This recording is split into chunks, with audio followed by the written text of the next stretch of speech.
All right. Hello to anyone watching this in the future when we are probably less able to do this with more frequency. Thanks a lot, Google. This is part three of a series of Good Society that is played on the Gauntlet.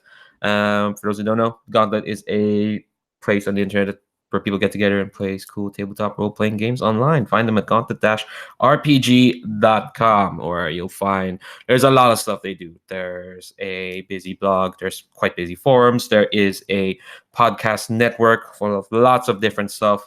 There is the monthly zine codex, which has supplements to cool games and cool original games of themselves, from like small hacks and ideas to like live action or online games as well. It's all really terribly cool.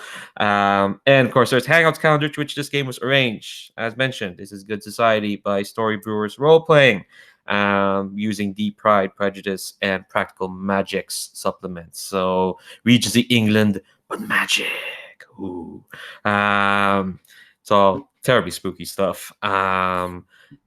Yeah. So let's kind of like just introduce our players and characters and their characters and a cool thing that happened to their characters, or what their characters did last week, whether that is casting a cool spell or being attacked by cats. Who knows? I'll start with the order of the character keeper we have here. Yoshi, tell us about yourself and our cornerstone here. Sure. I am Yoshi. I use he, him pronouns. I will be playing Lydia Willoughby, who uses she, her pronouns. She is the younger sister to James Willoughby, played by Sabine. She is kind of proud and stuck up and thinks she is better than everybody else. And I mean, she is pretty good at things, but she definitely is trying to take over the family inheritance because she doesn't believe her brother deserves it. Has that been borne out in the narrative? Well, watch all this stuff, and you decide for yourself. All right. Up next, Pearl, tell us about yourself and your character. Hello, I'm Pearl. I use she and her pronouns. I am sort of awake, but wouldn't be if it weren't to play with this excellent group of people. I would probably just have gone back to bed for almost anything else, but this is a really wonderful group. So I'm here. And so is Emma Linsome, my character, who's going to introduce herself to you. She probably remembers more about who she is than I do. So just give me a second, and I am going to introduce Emma. All right, hold on a second. Hello there. This is Emma Linsome. I'm so happy to make your acquaintance.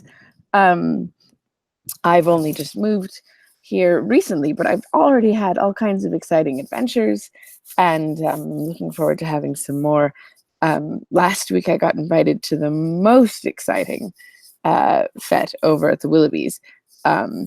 Lydia, who I just met, that's one of the wonderful sisters in the family. She's very talented with magic.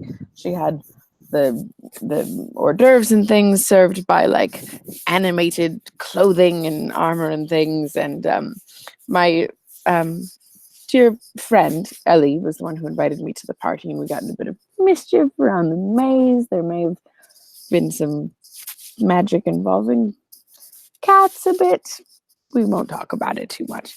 But it was, it was a lovely time. And I got to meet James Willoughby, who's a really lovely fellow.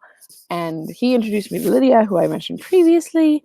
And we're all going to have tea with some sort of reporter, and it's very exciting. And I was just still trying to find my way. So, if I haven't met you yet, please do come and say hello at the next parlor concert or fete that we're at all together, as I'm just trying to make my way in the town. I am in the college, not at the college, sorry, the local association of witches, but I've been invited to tour the college by several people now. It's really, how friendly is everyone here? It's so nice. So I'll probably be doing that, I imagine, and hopefully spending a bit more time with Ellie. He really is quite nice. Although James is really lovely too, and I think he wanted to take a walk. So I think that might happen as well. Anyway, I don't want to take up too much of your time. But again, I'm Emma Linsom. It's so lovely to meet you, and I'm sure we'll all have a splendid time getting to know each other. Thanks. It's going to be most splendid indeed. There's lots of fireworks in the air, explosions in the offing. Yeah, I'm, as the kids in the Regency era would say, I am totes down for all that.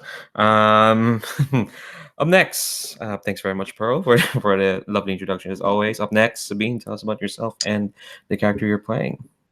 Hi, my name is Sabine. I use any pronouns, and I am playing James Willoughby, who is Lydia's elder brother, the son of Thomas, and our as yet unnamed mother, but I'm sure she's a lovely person.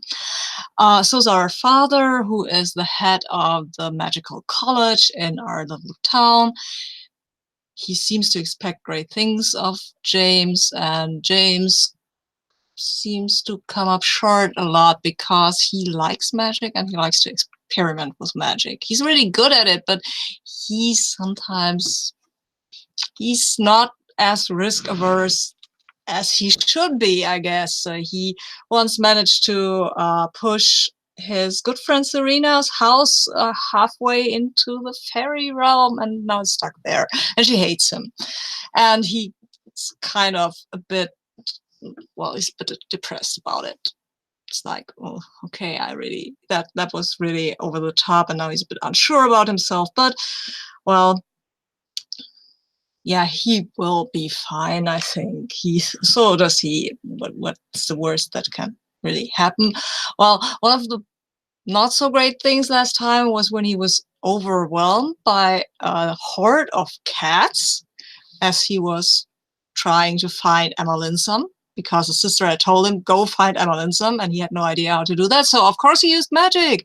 And of course he modified some existing spell with a cat, because that's the way James is. And then he got overrun by a horde of cats, which was not his fault, which he doesn't know. And after the whole thing was over, he now has a cat called Minnie, it's short for Minotaur, because he found her in a labyrinth. So what else would you call her? And he also had met Emma and recognized her from somewhere in a dream. I think they had shared dreams about balls and fetes and things like that. And when he introduced her to his sister, she said something like about forgiveness and not bringing up old mistakes all the time. And I think he fell a bit in love with her at that point. Yeah. Everybody Loves Emma, which is like the hip 90s remake of Jane Austen's Emma. And yeah, we have one more character to introduce, and yeah, that's my character, Cordelia Stride. Oh, I should introduce myself. My name's Leandro. Hi, hello. Cordelia Stride is a tutor in Habershire, belonging to a family of quite ill repute, although she certainly believes, and it's probably true, that she was merely taken in by this family because she is the kind of person who believes herself to be the protagonist of a novel, and this novel is a certain sort of rag to riches, Penny Dreadful style. Oh, a secret history. Oh, your life was probably better than what it should be. It's something she fervently believes. If she had her way, she would be Harry Potter, and she would be, a protagonist in a Joseph Campbell story. So she's quite smart, but she lives inside her own head quite a bit, and this led to what happened last session, which was taking on the face of her good friend Clara, who is a journalist and is 5,000 times more confident than she is. And sneaking into the Willoughby party to quote-unquote interview Lydia Willoughby, who she suspects to be her mother. And most of what she took away from that interview is, damn, my mom is so cool. I wish I could just tell her that she's my mom and she'll accept me and we'll all live happily ever after. Yeah, that's that's kind of her deal right now. She might have gotten a telling off from her friend to not do that. She talked about destiny. Don't know why. Yeah, that's poor Cordelia. Right. Oh yeah, we should introduce secondaries as well. Thanks, Pearl. We should have done that. Let's wrap around back, just so we're all clear of who we're playing. Yoshi, who are the other characters you're playing? Sure. I'm playing Serena Gray, which is the witch who had her house absconded to Fae by James. She is rightfully mad at James for doing this and can't believe that James is up to some sort of shenanigans to try to clear his good name. That is downright it is not the way we do things around here. And then I'm also playing Hattie Mutton Chop, which is Emma's longtime childhood friend who happens to know that Emma is Fae, and they write back and forth to each other and enjoy each other's companies.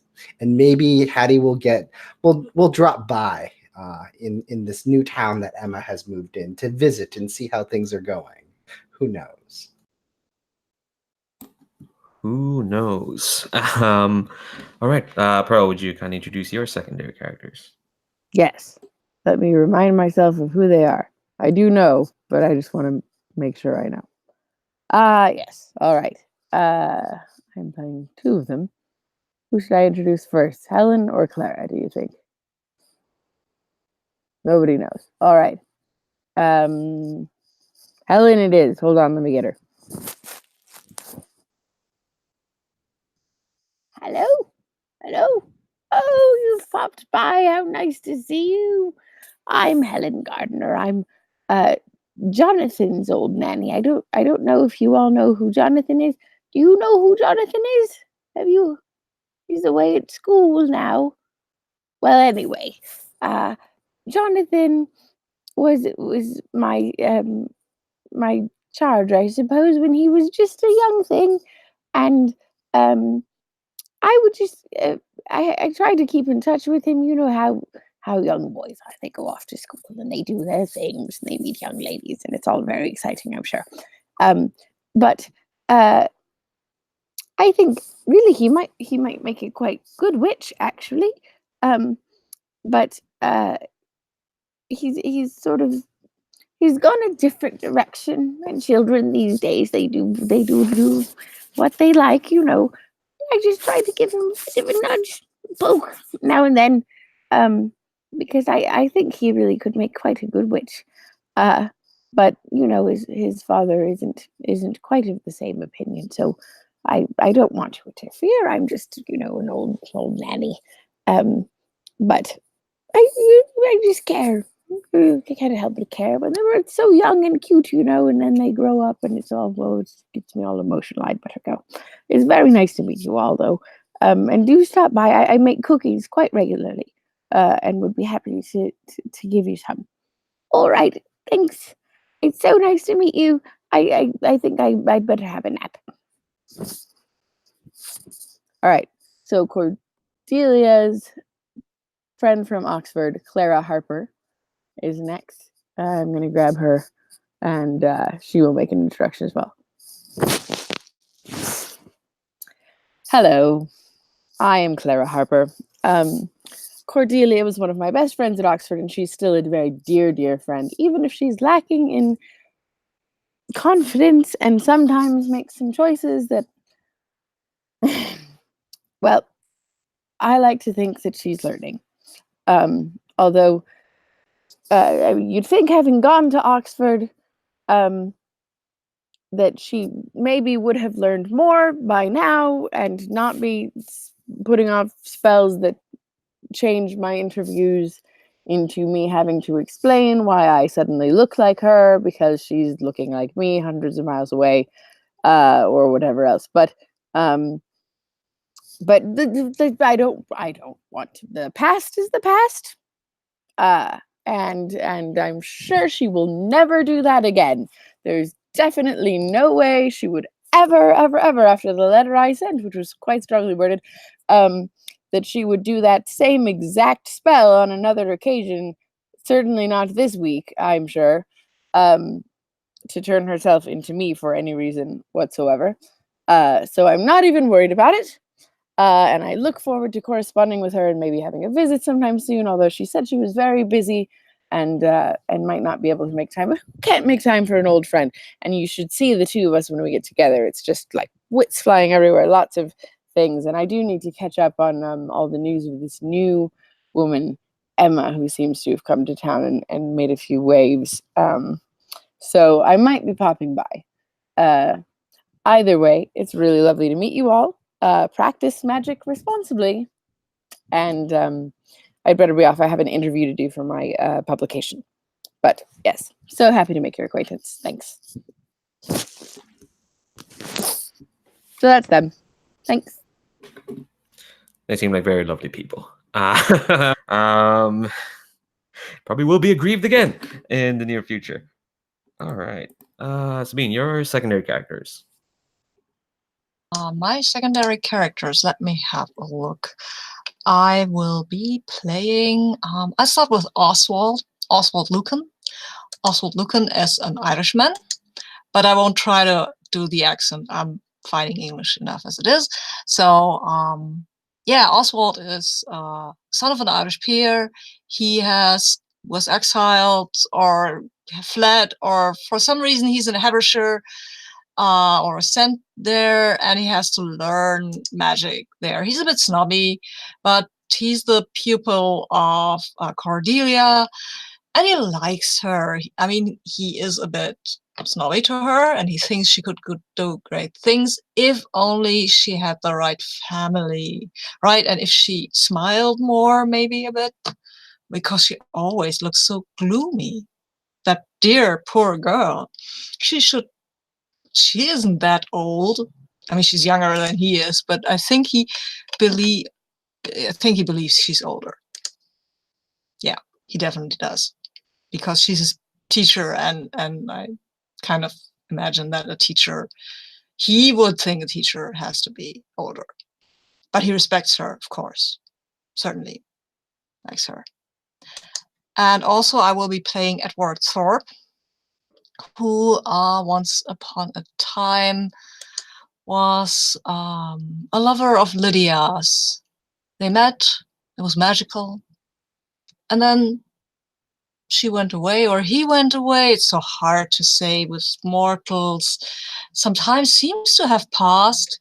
Edward is not certain, but now maybe these days he wants to look at the mortal world, see what has changed, what has stayed the same. Edward is a fairy prince. Edward Thorpe is not really his name, but he won't tell you his real name, because really, that's not what Fae do. Anyway, he will be looking for Lydia, and I think he has no idea that he is a father. But, well, if he has a daughter, then she would be a princess, and that would change some things. Interesting. God, that would be interesting. Yeah, now I should introduce my secondary characters. For this week, I am playing Thomas Willoughby, which is the father of Lydia and James. He is the head of the local chapter of the College of Wizardry. He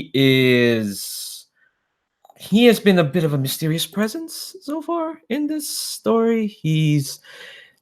He seems to dedicate quite a bit of his time to making sure that the prestige of the college should be well maintained, and this is a lesson he's passed down to his children quite well. So he's quite like, I think he definitely pays more attention to Lydia than to Pearl James, even though James is the is the inheritor, but you know, GC's kind of like he's got his own interests, but then again, he's quite troubled, I guess, with the both of them.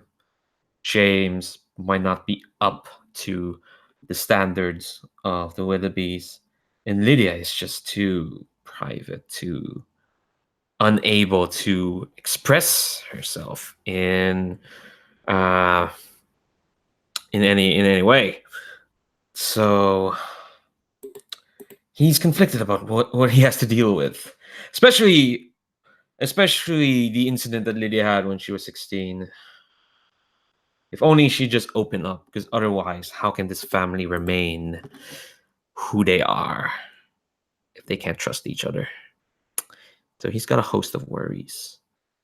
Someone who doesn't have a host of worries is my other secondary character, a local of Habershire, so to speak, a Mr. Ellie Wilson. He is a musician of great talent. He is quite a mysterious figure in Habershire, and he's someone who has entered into a courtship with Miss Emma Linsome. They have quite a rapport together. They practice magic in ways that are quite unconventional to Habershire, or at least that's what they discovered. Well, they've been discovering about each other, especially since last session. It seems they might have found in each other someone who matches, but who knows about that? And I do believe he owes her a letter. But let's talk about safety first. Because we always want to make sure that everyone knows, like, everyone's safety tools, that we're playing in a safe and comfortable environment. But apparently, breaking news. Hold on, I'm getting a. Well, no, sorry, that's a different time zone. I'm getting a letter from like an owl. I'm just getting a letter. A Helen Gardner wants to pop back in for a bit of a chat. Hold on. All right, let me just connect the magical ley lines. All right, Helen. How are you doing, Helen? Hello? Hello? Can anyone hear me? Go on. I wanted to clarify because, as you get older, the brain goes a little bit, and sometimes you just, and it feels like so long ago that I was watching Jonathan, and then I remembered he's 9. And so all those things I said about him growing up, I meant them, but more in an advanced sort of way than in an it's already happened sort of way. And I just wanted to clarify in case anybody had been in on that conversation and maybe didn't know what was going on. And then I made Jonathan sound like he was a fully grown man, which he's going to be one day that's not now. And I thought I would pop in because I do hate to have misspoken.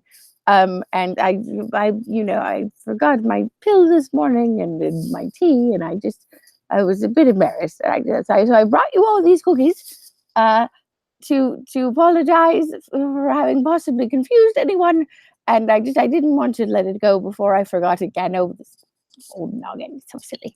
All right, I'm sorry to have interrupted. Thank you so much. It's lovely to see you. Goodbye. Well, that was like the nicest talking letter we've received over the internet. I've confused these metaphors wholeheartedly. Anyway, before we get to this letter, which we teased last session, safety. So it's kind of part of good society, part of collaboration. We talked about things our game should avoid, like folks to just remind themselves of stuff we're avoiding for this series. They're in the collaboration tab.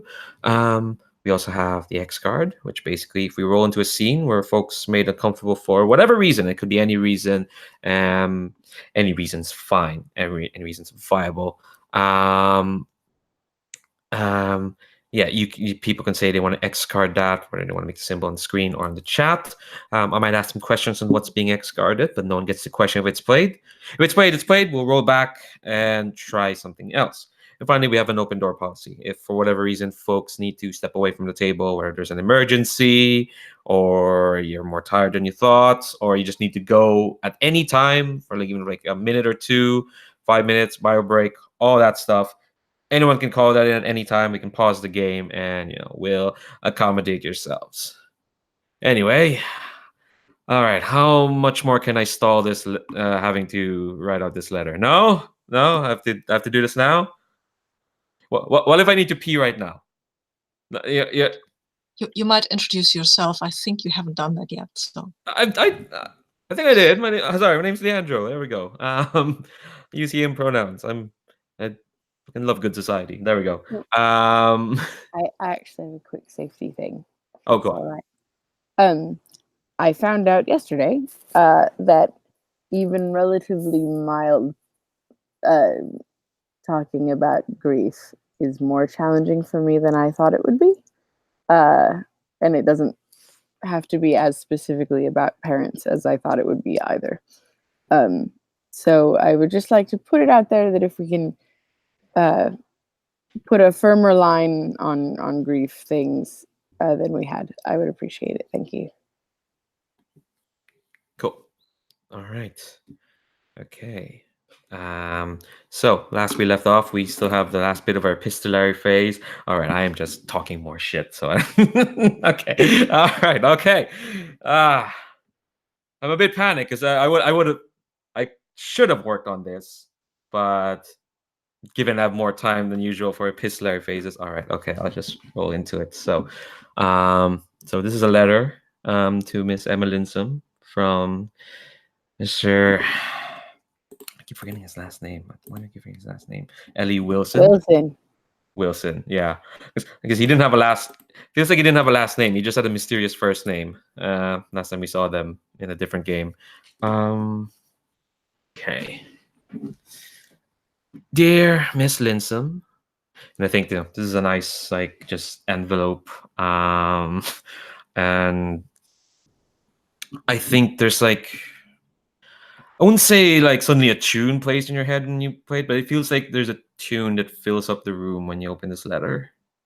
And it's just small, dappled piano lines, nothing too overpowering. Oh, was he Wilson there too? It's been a while. That was back in April. Dear Miss Linsome, permit me a bit of clumsiness when I put these words to paper. I much prefer conversation and the act of making conversation to putting words to history. But I felt that given our interactions at the Willoughby's party, that these words need to be put down on something firm, something that can last.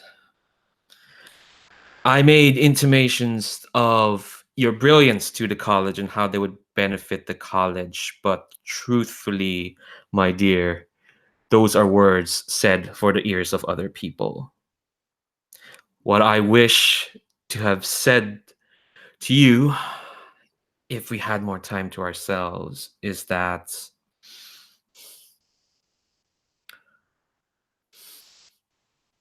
I think the music pauses, and because I have to figure out the right words to say these. What I wish to have said in your presence is that such brilliance could only have come from someone as full of life and full of joy, such as yourself. Music pauses again and then resumes. However, you take Habershire by storm, which you undoubtedly have. However, everyone's eyes look upon you. I know fully well that you will simply shine because that is what you have done in this short time we've known each other. And I only hope to be able to match your shine as best I could.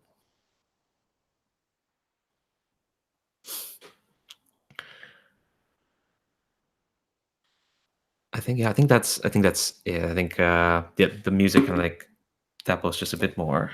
and he says, and I think he just says, I hope to have your consent in further exploring what magic is and what magic means to everyone, but most especially to us. And I hope to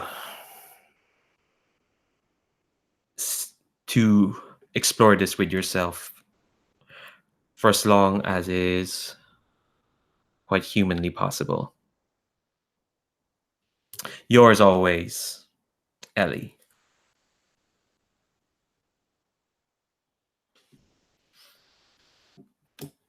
All right, so up next we go to a novel phase.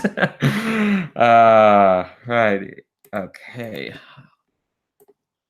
So would novel phase begrudgingly is, admit yeah, that we're was going worth into waiting more for. role playing.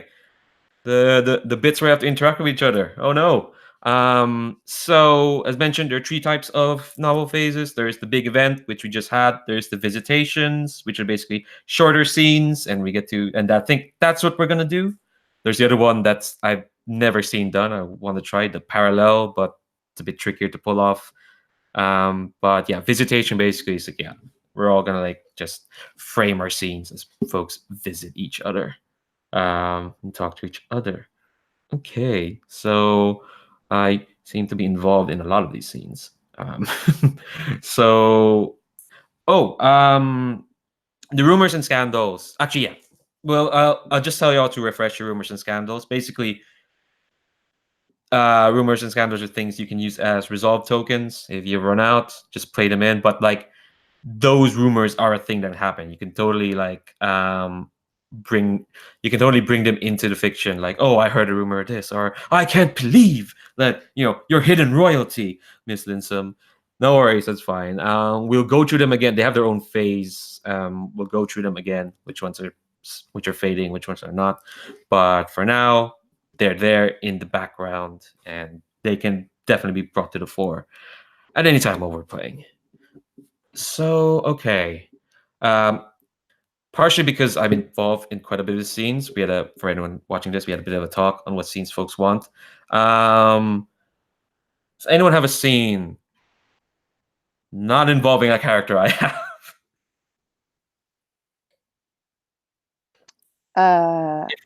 I mean, I have a number that I'm willing to play that should happen at some point, but I'm not attached to any of them happening immediately.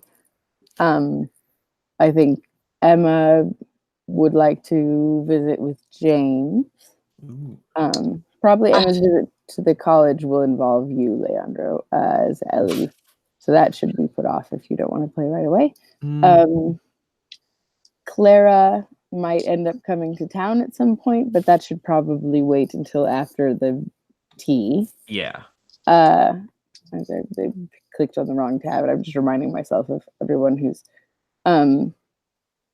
Emma would like to possibly meet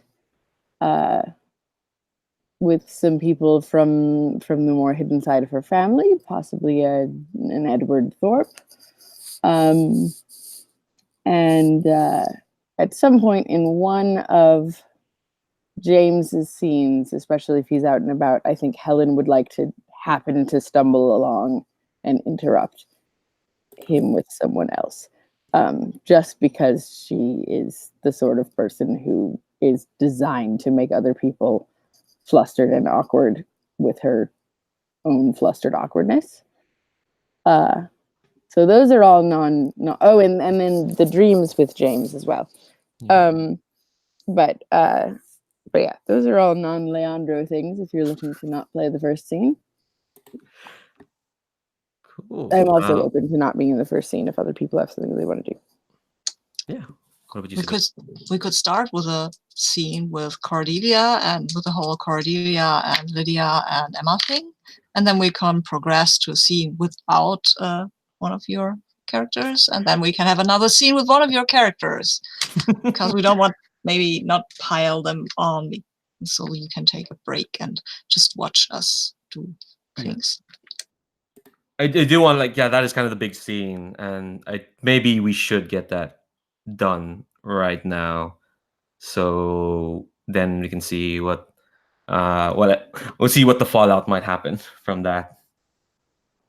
Okay, we can do that. All right. Where are you doing that thing? Is that in a private place or in a more public place? I'm just asking because I might at one point have Edward peek into the window and take a look at Lydia. Not say anything or be a part of the scene, but just be present in the background. But that wouldn't work if you were in somebody's home, because I don't. Oh, maybe he doesn't respect boundaries as much as normal people would.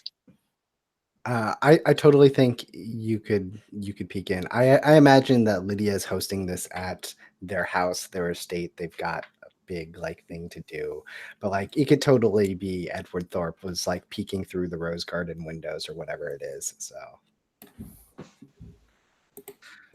but yeah, so like I think if we're setting that up, it is totally. Because we were talking about it being midsummer, so there's got to be like a drawing room that's got like a beautiful view of the garden, and that there's tea set up and everything. And so I think we'll open by cutting to like them sitting around rather than like the introductions, but like they're already sitting, like the camera opens with them like at the table sitting around with Clara there, or Clara, who happens to actually be Cordelia disguised as Clara again. And then we have Emma and we have Lydia there sitting around the table. And so I think it's like, I think we come in and the voice that comes up is Lydia's. As she's like, yeah, so we've heard a little bit about your background, that you're here and coming to Habershire and looking and trying to settle down. But I really do have to know, Miss Linsome, is that, are those ghastly rumors that you're running from a curse really true? Running from a curse? Good heavens. I don't even know what that would mean. Curses don't chase people, do they? Should I be worried?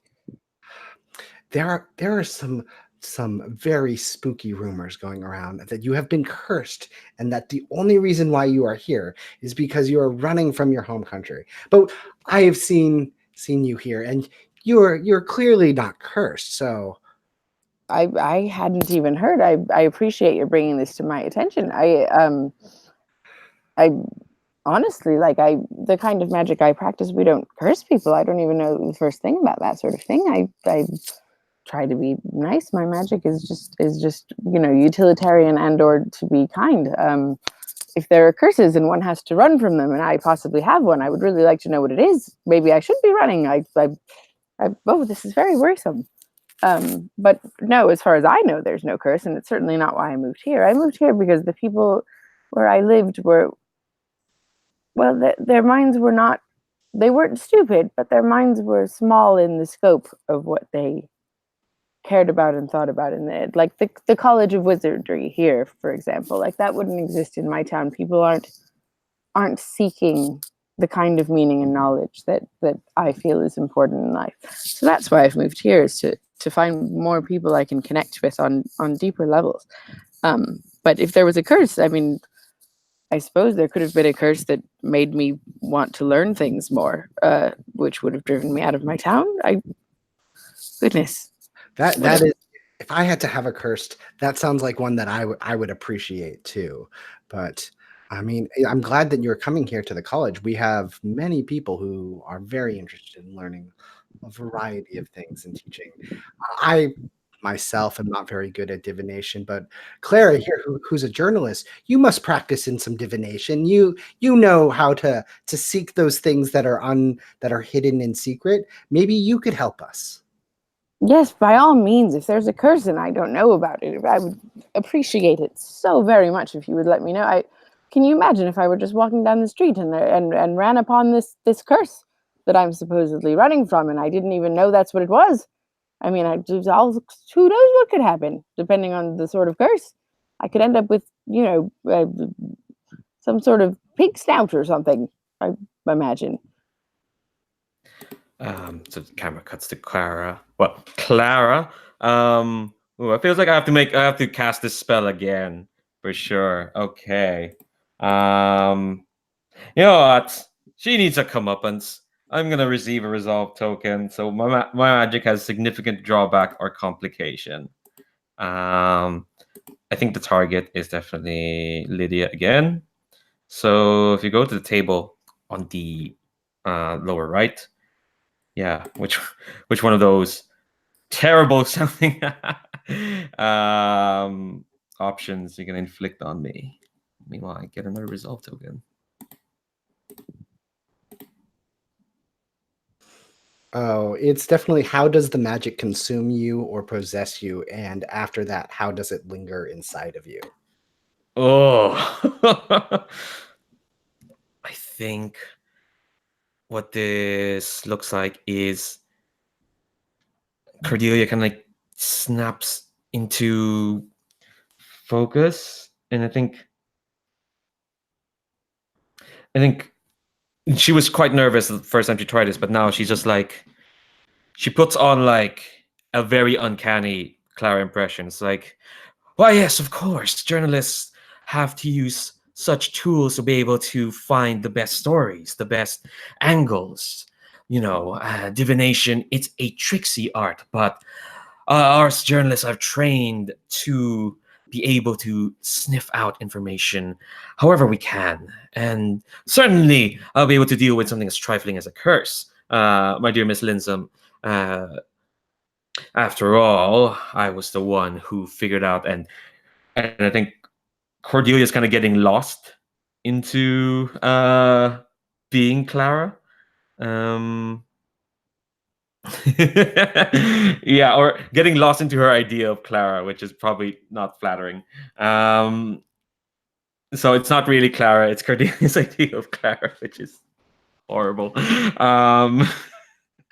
But surely in our restrained society, one must be careful of not delving too deep into secrets that should not be broadcast. How do you make the distinction of what should be known and what shouldn't be known? Because heaven forbid, we all have probably a secret or two that we wouldn't want to be shared with the world. Oh, my dear Miss Willoughby, that is a subject for the philosophers for sure. After all,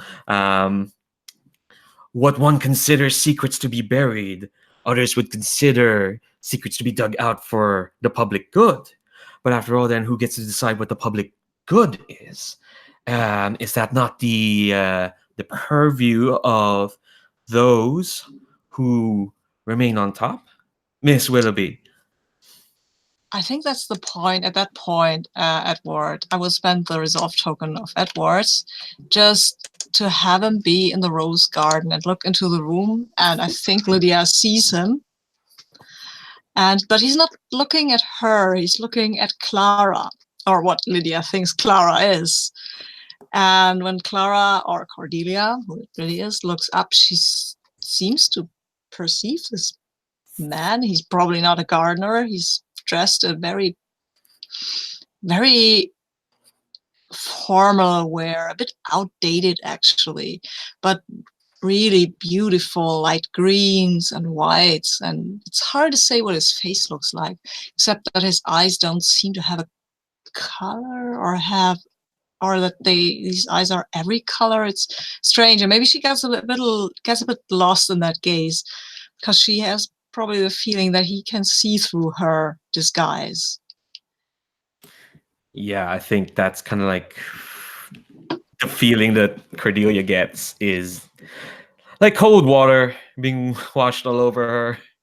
Yes, exactly. Yeah.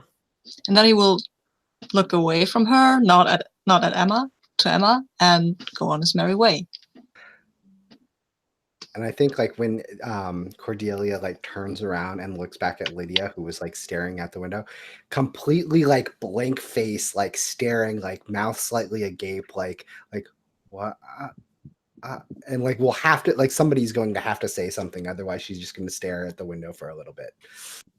Yeah. I think Emma also like just has a sense of being being as fey as she is, and like glanced at the window and saw him, and like chose not to stare because Lydia's there and she knows that Lydia is very proper, and but like kept some awareness in that direction in the way that you can kind of like peripheral vision but with your brain, just like a there's something I should investigate when this tea is over sort of way. Yeah. Cordelia's thing is that when kind of cold water hits her and she kind of realizes what the hell she's been saying and her being carried away, she suddenly she had a brilliant plan to like tease to tease out certain details with Lydia and then reveal herself right now, but seeing this man, let's kind of put paid to that. And I think Emma, you also get the sense of how Cordelia got the sense of that as well. You got kind of like, Yeah, I think I look at the table briefly around and I'm like noticing that everyone has had some sort of reaction, and I'm just going to push into that because I have no reason not to as the new woman in town, right? Like, oh, there was a fellow outside the window just now. Do you two know him? It looked like perhaps you were all making some eye contact. Did you want to invite him in? that's up to Miss Willoughby. I've never seen a man like that in my life. And like Oh, I I'm just like having I'm having a lovely time. I don't want to interrupt, but if it's a friend of yours, I would hate to get in the way of I'm sure I'd be happy to meet him. and I sort of just like wake and like shake, and I'm like, I haven't, and like you hear me just like whisper Edward, and like that's it, and then I'm like, I have to go, and I just stand up and like I'm going towards the door to try to catch Edward out in the rose garden. Okay. Lydia, are you quite all right? Do you need assistance? Carry on the interview without me. I need to go find that man. Cordelia, I You mean Clara? Clara, obviously Clara. Definitely, I can't see through magic, even a little bit, to tell that something's amiss, so she wouldn't be making mistakes. Maybe As at this point you can. Part of the how it's lingering or how it's eating her up, consuming her, is that maybe it's just become harder. So maybe they can see some cracks are starting to show. Maybe you could spend a resolve token to see it. I was going to say, I think Emma can certainly sense when like a magic of that scale is happening, right? Like, I think being full on Fae, like magic is just part of Emma's blood. And so she may not know what's going on, and she wouldn't know who Clara actually was to be able to tell anyway. So I don't know if I want to spend a resolve token, at least until I have met Clara and Cordelia properly, because it feels like that's like I would just be confused. And I'd rather use it when I can like actually be like, something about you reminds me strongly of a woman named Cordelia, that sort of thing. Anyway, so back into Emma.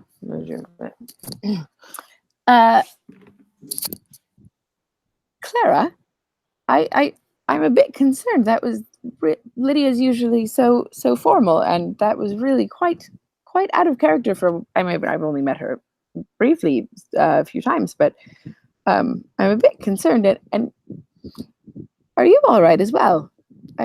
Has something just happened here, and I've missed it? I've silly old me. I might have missed something important. No, Miss Linsome. It's just no. You're. She's clutching like her tea as well. The book, the parchment that was writing something has stopped in midair. It's like, no, you're quite right. Something that's Miss Willoughby. From all I've seen her, is usually quite collected. This is something new. This this man. Shut up, Pearl. This man. I don't know who he is, but he's someone she definitely knows. Oh, he was rather striking, I thought. He was something else. Something about him, isn't it? There's just like I think she kind of leans forward. There's this. Yes, he emitted this sort of feeling. This. I thought the same thing, just between us girls, of course. Yeah, of course, Miss Linsome. Yes, I it don't felt. think it's the curse, do you? Like making us all feel strange. You were looking into it, I think, before he showed up. So maybe like, but you're looking into it has summoned it, and we're all having some sort of strange reaction. I don't know much about curses. It could be, ma'am, but Man, you heard what Miss Willoughby said. She said a name. Thomas, wasn't it? Have you heard of a Thomas in town? No, that would be her father. Oh, sorry, Edward, brother. My good heavens, my brain. Ah, doggy. Too early in the morning. Yeah, Edward. I don't think I've heard of anyone named Edward in town, but I mean, I am so new. You would know, I'm sure, though. A reporter, you must know everybody. Cordelia kind of racks her brain. To tell you the truth, Miss Linsome, no, I don't know of any Edward. At least someone that would strike a reaction like that to Miss Willoughby. But this is passing strange. This feeling. Passing strange indeed. Do you think you could use either your magic or your connections to find out, and maybe just the two of us, we could quietly look into it? You know, like I've so enjoyed making your acquaintance, and anywhere one goes, one must have girlfriends. I think, it's such a difficult world for a woman, and who can we trust if not each other, right? To just be our true selves and keep each other's secrets. And I simply must know more about this Edward fellow. Or whatever happened just now. I think the two of us should definitely be in touch. Don't you think so, Clara? Cordelia puts on her best smile and says, because I think she puts on her best smile and says, that all sounds quite sound, Miss Linsome. Yes, we should have people to trust in Habershire, especially one such as yourself, who's quite new to this place, and two great minds think better together. Indeed they do. All right, well, so here's what I'm thinking. I mean, we can certainly keep having tea today. I'm obviously enjoying talking to you great deal, and perhaps Lydia will return after a minute if she has finished her conversation. But I think you and I should plan. Should we have another tea or some sort of get together later in the week? And perhaps each of us can see what we can figure out and come together, and we'll just have a little bit of a girls' date. And I make just the most lovely raspberry scones, and I'd be happy to bring them in, and we could just have a bit of a sit down and a chat. What do you think? Ooh, in her mind, Cordelia's like she's making amends to Clara in her mind, and says, "Well, actually, here's what's gonna happen." Clara says, "That all sounds quite wonderful, but unfortunately, my work is taking me out of Habershire for the next few days. So all this, what I would love to have, scones. They sound quite lovely. My work is taking me away from town for the next few days. Instead, let me send my dearest friend to you instead. I trust her with all my life. You may or may not." You may or may not have met her. She's a tutor in the village. Her name is Cordelia Stride, and don't don't let the name. You'll hear some strange associations with the name in town, but rest assured, she is exceptionally smart, and I trust her with everything. And I do believe she would be a great help to our investigation. Well, I would not doubt you and your opinion of people. So if you say she's the one to talk to, then I don't think I've met her yet, but I will look forward to making her acquaintance. So you'll look into it perhaps and then write her, and she can fill me in until you've returned to town. Yes, that's the plan then, Miss Linsome. I hope that yourselves and Cordelia will be able to get to the bottom of all this. Oh, I'm sure we will eventually, and perhaps it was nothing. You know, I mean, well, it wasn't nothing for Lydia to run out like that, but I'm sure it'll all come to good, unless it's that curse. Will you keep looking into that curse for me? I find it very disquieting. Don't worry, Miss Linsome. Us journalists also learn to multitask. Well, how lovely! If only I had such skills. Shall we wait a few more minutes to see if Lydia will return, or I mean, it seems like perhaps she might be away a bit. Let's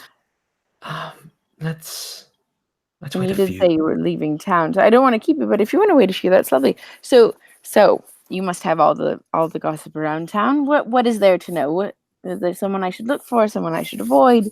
Just I think Cordelia's gonna make up some shit, and I'm just saying right now, we'll probably we'll get into the details of that shit later because the scene is running a bit long, and I want to see what's happening in the rose bush. If you have specific questions on who Emma should be interested in, we'll get to that later. But I don't know. I was ready to end the scene. I just hence the shall we continue on? Although I think it's very Regency of you to say we'll get into that shit later. Excellent period playing. Oh yeah, no, I'm a linguist. Yeah, in many ways. No, I'm not. I'm absolutely not. Okay. So do we want that scene with Lydia and Edward, or should we just move on to something else? I think that scene sounds delightful. So, do you, Yoshi? Okay. Yeah, let's do it. Cool. Where do I catch up to with you? I think Edward is. I think he's just leaving, like walking confidently out of the garden. I mean, it's not his garden. It's not typical in Regency to walk into other people's gardens and stare into their windows, but he moves like it's the most natural thing ever.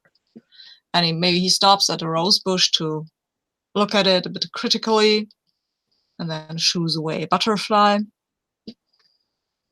And then you hear your name and you hear Edward being called out by Lydia from like across the garden. Like she doesn't wait till to getting up close. Like she calls as soon as she sees Edward standing there from away. It will take him a moment to recognize that yes, actually is the name he was using.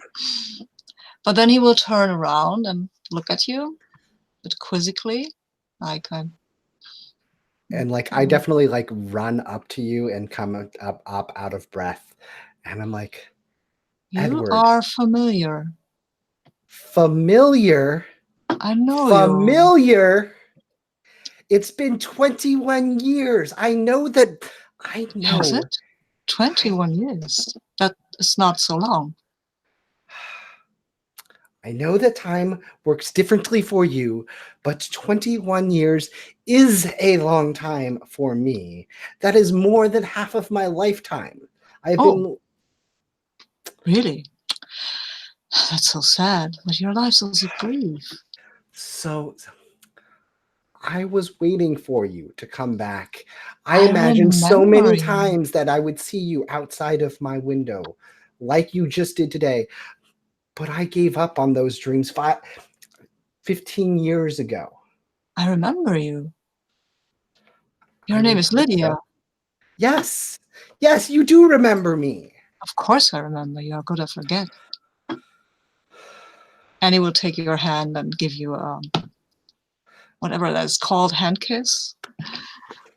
And I just like, I think you see her shoulders like visibly like slump and relax, and like she was all super tense, and then is like holding, like the hand is there, and just like, no, I'm supposed to be mad at you. Like you didn't. Who says What? that you should be mad at me? I will challenge them to a duel if that is still a thing that a human does. Well, I don't want a duel. What has brought you back? You've come to see me, haven't you? That's why you came to my garden. I was curious about the human world. I thought more time had passed, truly. But it is a pleasant surprise to find that you are still alive and still. Yes, there is the beauty I saw in you 21 years ago. But hidden, but it's still there. Hidden. Well, maybe. And he still looks like he's in his 20s, right? Yeah, definitely. I'm like, you don't look like you've changed at all. I have not. I'm of the fairy. We do not change. You know what? That is why we I'm are so glad. fascinated by you, because you change. I'm glad that you didn't come back 16 years ago when I was still pining for you. I'm better off without you. And if you're just here to see how the human world is, to satiate your curiosity, that's fine. I don't want anything to do with you, Edward Thorpe. Just go on your way and leave me and my family alone, because none of us need to get caught up in your fairy wiles. There is still that temperament. I love that life has not extinguished it. We will see each other again, Lydia. Did you not just hear me ask you not to come by and bother my family at all? And do you think I will obey you, my dear child? Wait, hold on a sec. Sure. Yes, Pearl, what do you want to spend your resolve token on?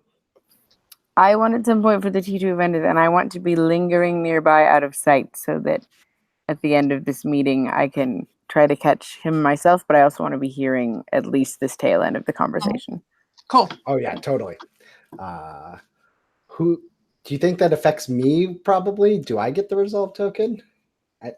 Is it negatively affect me, or is it just going to go away? I think it's just going to go away. It doesn't really negatively affect you. Awesome. All right. So I think with that in mind, I'm just like, did you just not hear me ask you not to intervene and bother with my family? I want you to stay away, Edward. But there is something in this house that draws me. And it's not me. No, it's not. But and she just turns and walks away. And he looks after her. He's kind of puzzled. Not even disturbed, just puzzled. Like, what is her deal? Why is she like that? Cool. Yeah, I'm out. Cool. All right. So once I'm sure that Lydia's fully out of earshot outside, that I'm gonna sort of poke my head around a hedge or something silly like that. Excuse me, I'm sorry to interrupt. Edward, did I hear? I'm called Edward Thorpe. And who are you? My name's Emma Linsome. And I was having tea with Miss Lydia when you popped by the window. And what game are you playing? Oh, I don't play games. Although I Why do not? like a bit of mischief. Why not? Because so few people are able to play interesting ones. Don't you think so? It's not. No, I do not think so. I think the humans, they are always so very interesting game pieces. Oh, you consider them to be game pieces. What So you're not else? talking about playing games with people. What else Or, would I consider humans to be? well, I've been living among humans my whole life, so I think of them as people you interact with. And not. That is very sad. Is it? You should come home. Or, well, if you think of humans as equals, maybe you should not. Well, I don't have anything to compare them with, which is why I followed Lydia out to see if I could find you. I had a sense when I glanced in the window. I didn't want to stare and be rude, but I kept a bit of my mind over near you, and I had a sense that perhaps I should spend some more time speaking to you. I didn't know my parents.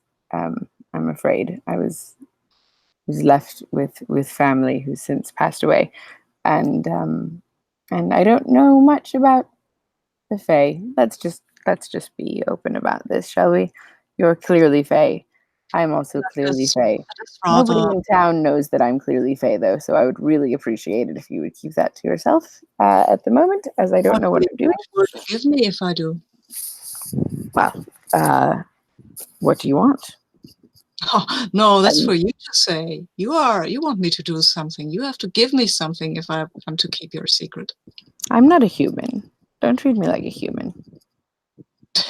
You behave like a human. You have asked me for a favor. The Fae always pay a price for a favor. I thought they always paid a price for a promise. Have you promised me anything? Not yet, because you have not told me what you would give me for it. I've asked you for a courtesy, not a promise. There is no courtesy among the Fae. There are only promises. Well, then perhaps they are not quite so evolved as you're making them out to be. And now you are insulting me. Am I insulting you or am I insulting us?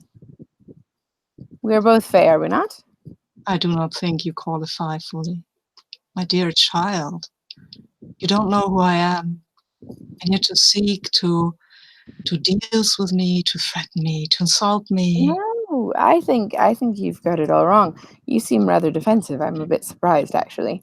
You tell me I have got it all wrong. You out because I wanted to make your acquaintance and I wanted to learn more about where I came from.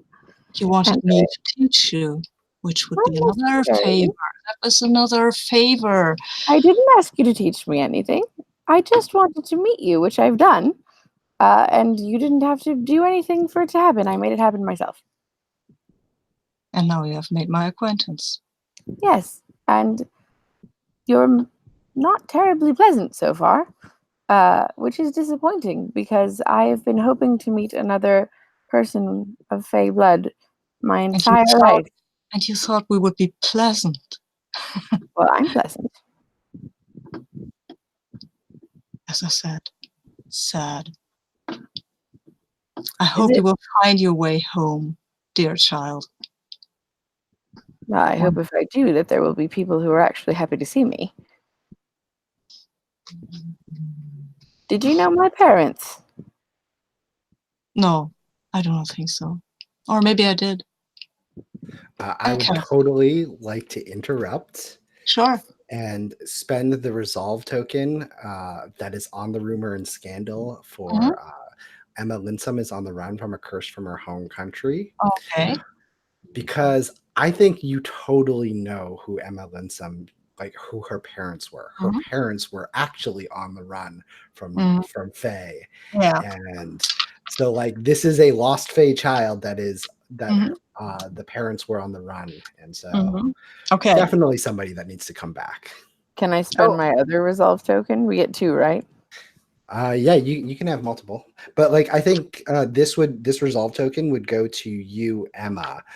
So like Yeah. you're gonna get another one from this, but you can agree with this. You can say Oh, I yes, agree. but okay, I cool. just I want to build on it, which is why I was asking if I could Yeah, have yeah. another. So you don't have to spend your own resolve token. You can just say yes, but like yes, I totally Mhm. agree, but I want to add this caveat or build onto it. All right, yes, but I totally want to build onto it that the reason that they were cursed is that they were Fae royalty, at least in some clan, and that both rumors about Emma are true. And she doesn't know about either of them, or doesn't know that either of them are true herself. But like, Cool. why else would her parents be like under that heavy a curse that it would get rid of them, right?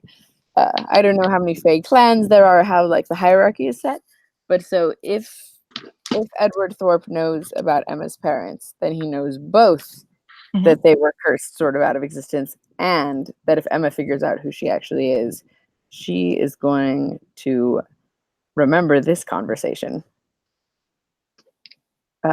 And perhaps that wouldn't be so much in his favor once she came into her own. Mm, well, I don't know if you really want to make an enemy out of him outright. He's Because making an enemy out of me. I had no intention of doing anything of the sort, but he's really quite rude. well, yeah, he's a Fae. Well, so am I. Okay, so let's Princess, let's go back to the question: did you know my parents? And he will look at you and say, "Oh yes, I did." Well, that is the first time anyone's ever said that. So That's not surprising, is it? no, not where I came from, or was left, or whatever you want to call it. Edward, it seems as though somehow we've gotten off on the wrong foot when really I was hoping to make your acquaintance in a way that was, more pleasant, I suppose. I know you say Fae aren't pleasant, which I think pleasant things are quite nice. So I'm not sure why that's a point of pride, apparently. But Emma, if I I've find said it, something I to find offend, it quite pleasant to fence with you. it is fun a bit, isn't it? Yes, I'm not. I will grant you that it is fun. I would say among humans, it would not be toward for me to be as forward as I've been with you, and it is a bit liberating to be able to speak my mind upon meeting someone the first time, let alone a man. Oh, would this be inappropriate? I forget the human customs so much. There are a lot of tiresome social conventions that one must follow, but there are rewards as well, and I get the impression from the tail end of the conversation that I heard that you've known some of those rewards as much as you pretend not to like the humans so much. It seems like I like the humans very much. And Lydia, as yes? playthings. Do you consider Lydia Willoughby to be a plaything? She was. Have you no care for her beyond that? I feel some sentimental memory for her. And if there were a child? Was there a child? I couldn't presume to say for sure. I'm very new in town, and I ran into this very sweet old woman, Helen Gardner, the other day, and she mentioned a child. Let me make sure I'm getting this right. We really need to make a character sheet for Jonathan, so I know he's James's child. Oh goodness, Jonathan's James's child. bother. Lydia does not have a child. She's unmarried. And it would be a total scandal if she had a child. Total scandal if somebody found out that Cordelia was Lydia's child. Yeah. Or Yeah, that that's she right. had, Thank you. even that she had a thing with a Fae prince thingy. Yeah.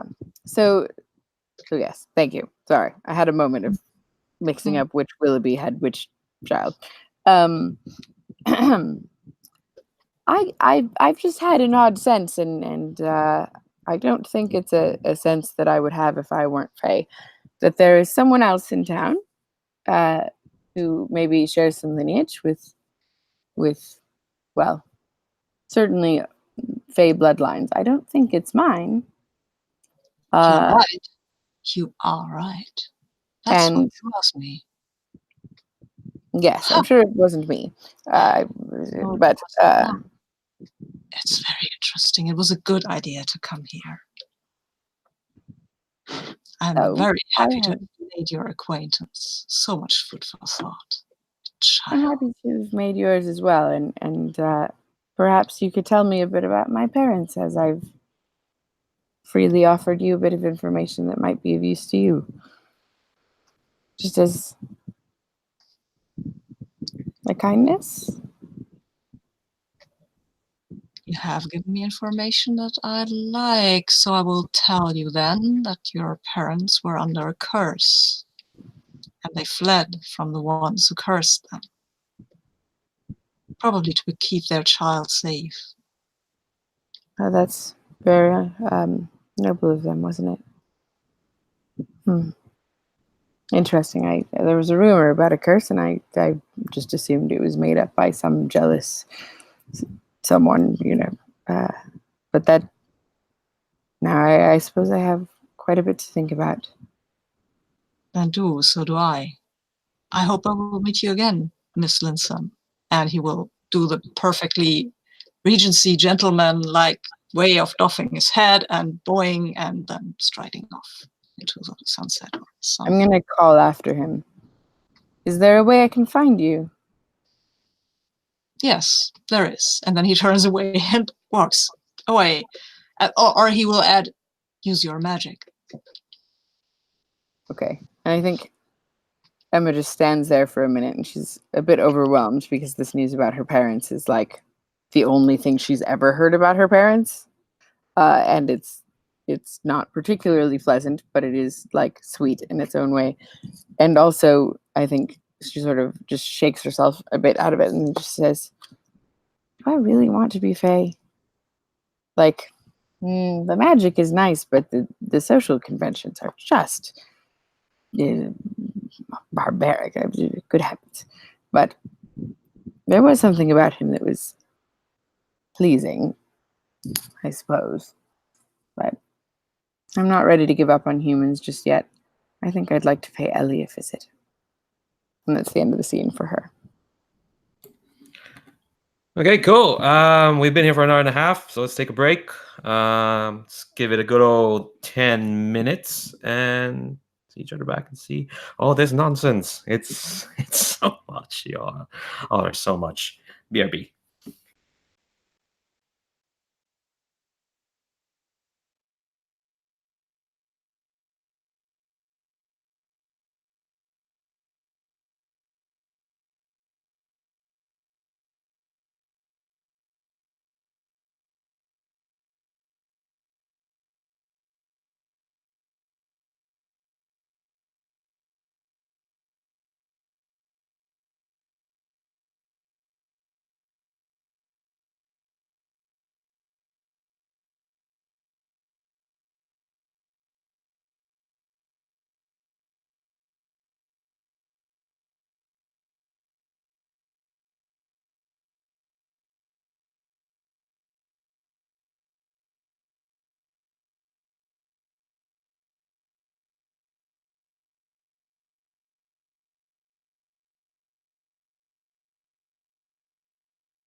I'm going to answer your question on camera because typing is I'm sleepy. More scenes, or should we go to reputation and then epistolary? Goodness, we have so many scenes left to run. I don't like the cycle. I'm not familiar with yet quite because we haven't even completed a full one yet. But it seems like there are more scenes that should be had at some point. If we don't do them now, they just get done in the next. We can do them later. Also, Yeah. like we don't have to do them right now. I definitely think we should have at least a scene with James because he hasn't shown up yet. That will make the reputation phase a bit hard if they've not shown up. We can extend this novel phase just a bit more, and then we can go to reputation epistolary. Yeah, I think it's better at pacing these like Good Society games in these 4-session shots. That's happening in the other Good Society game as well. I think we are gonna make it to the end of a cycle. We have made it to the end of a cycle. It only took us 3 sessions. I'm sorry. I guess you're just ready to jump into the next phase. No, we were talking. Okay. We were discussing it, but then like no, we can extend this novel phase a bit more. We haven't seen James. We can't go into the next phase without. Right. Because I have actually an idea for Go on. I want to spend a resolve token, because I think Cordelia, Clara, has been left alone a bit because Emma was off and then Lydia was off and she's maybe too polite to just leave because you don't do that. And then she will meet with a rather extraordinary sight because there is this little black kitten and it has on its back, it has these tiny little wings and it's flying into the room. It's a bit overwhelmed at the idea of flying. And you know, these wide-eyed stare that kittens get when they're overwhelmed, and it's looking like that, and it's like paddling through the air. And then James comes in after the kitten, and he's obviously looking for it, and then he sees you, and he will gather the kitten, and he will say, "Good day, miss. How do you do?" I think at this point, actually, because the spell has consumed quite a bit of Cordelia's magic, so she's just let it go. So she just looks like herself. She was about to leave when the kitten came in. This adorable big-winged kitten.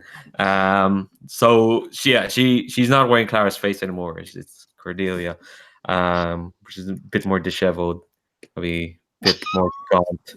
And she's like, "Oh, I shouldn't be here, sir. I don't mean to disturb you, young lady. I'm sorry if has the kitten bothered you." No, the kitten has been most adorable. But they have more of a presence here than I do. You're Mr. James Willoughby. I'm James Willoughby. That is true. I'm pleased to make your acquaintance, Miss Stride. It's Cordelia Stride, sir. Well, pleased to meet you, Miss Stride. Likewise, I was only here as a guest of a guest. My friend Clara Harper, you might know her. She's a journalist. Was here talking to your sister and thought to bring me along, but I was running late, so I had missed the interview. I was trying to look for them. I seem to have gotten lost. Can I help you in any fashion? Maybe a bit of tea. You seem a bit flustered. No, it's perfectly fine. I should be on my way, sir. There's no reason for me to be here. If this interview has gone on. Tish, Josh, don't worry. It's very fine. We have enough tea for everybody. Just sit down, have a nice cup of tea with me, and maybe indulge me while I talk about how to make this kitten fly. How is this man related to my mom? Oh shit! I think Cordelia is kind of like, okay. If you insist, sir, this is your house. It'd be rude of me. To If say it is no. not a terrible inconvenience, I mean, I probably I tend to go on a bit. No, please. The Cordelia sighs and just like sits down and is like, no, please do go on. I'd be interested in learning this. She reaches to pet the kitten. This kitten's Oh, how. she likes you, Oh, well, she's adorable. isn't she?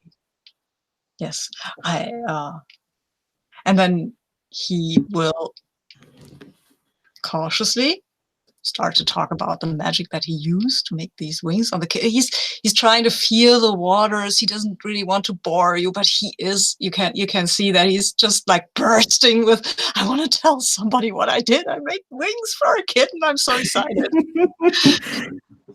Yeah, I think part of Cordelia is gonna try and stay interested, but she wants to fish him for information about Lydia. She's going to try and listen. since he since he's James. caught since he's trying to keep his enthusiasm in check, and he will, of course, if you have another topic you want to talk about, he will of course play the gracious host and talk to you about what you want to hear. Yeah, I think Cordelia will let him with her on enough times until things she's not, and I think she even like tries to add to the conversation because she mentioned she's a tutor. She teaches magic in Neighbourshire as best as she could. But to be honest, sir, what we can do in village, what we can do in the Witches Association, surely, well, it's a thimble compared to what the college can do. We only have so much. Wow, the college education is really amazing. I will say that, and you can see that he wants to say more, but keeps himself in check because no talking the college down. That you don't do that. But he's Well, sure that the Witches Association has very interesting points to offer. well, yeah, we do. Well, we try our best. But looking at what you've done here, you and your sister, um, surely capable of doing so much more. Yes, well, with great power sometimes come great mistakes. I'm sure you've heard of it. So, but my sister, of course, is a very accomplished magician of the college. She has written a treatise about the 17 uses of the color scarlet on layman's loom, I think. It is amazing. It's an amazing read. She sounds like the most remarkable woman, if you don't mind me saying. Oh, she is. She is very remarkable. I'm very proud of my younger sister. What she's accomplished, it's amazing. Exactly. Oh God. Even our father will ask her on her opinion about her opinion on fine points of magic. Good. Oh God, you're making her feel really bad.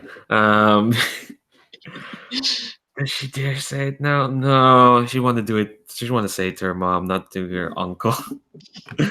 I think Cordelia just stands up and says, "Yes, your sister is most remarkable. I admire her very much. She seems." I think she realized what she just said, and it's like, "Oh well, please, you don't." Sir, you've been very welcoming to me at this time, but do you not feel that you should not be hosting someone of the Stride family? Would that not be like besmirching your name? I would hate to have caused harm to yourself and to your sister. You are so very young, my dear.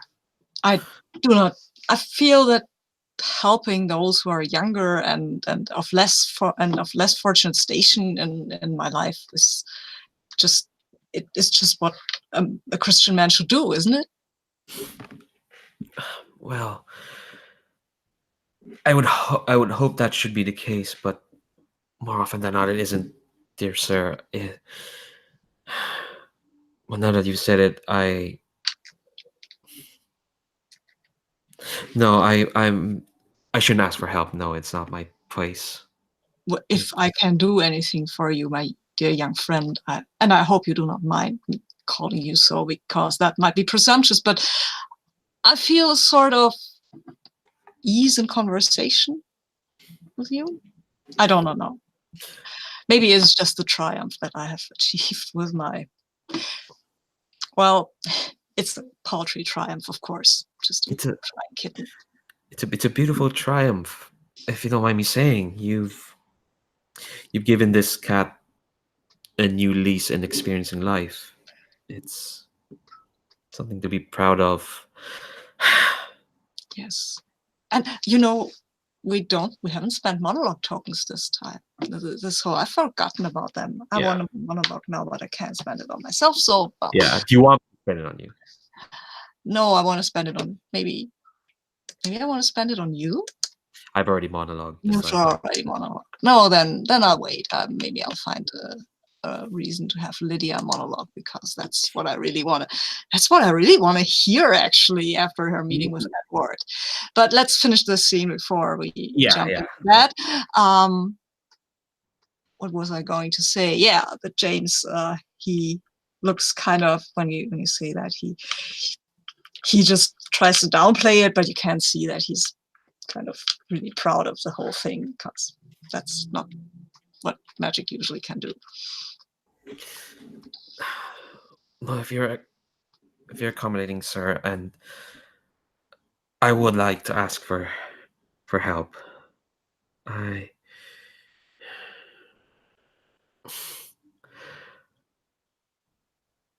For the longest time, I did not know where I came from, but I fear I may be coming close to a breakthrough. I do not catch your meaning, my dear. I belong to the Stride family, but it is known amongst them, and to those who care to know about them, that I am merely an adoption of theirs. And now you're looking for your true family. How exciting! I mean, I'm sorry. Excuse me. That's terrible. That was terrible. But of course, no, it's fine. It is exciting. It is the most exciting, the most I've ever been excited in my life.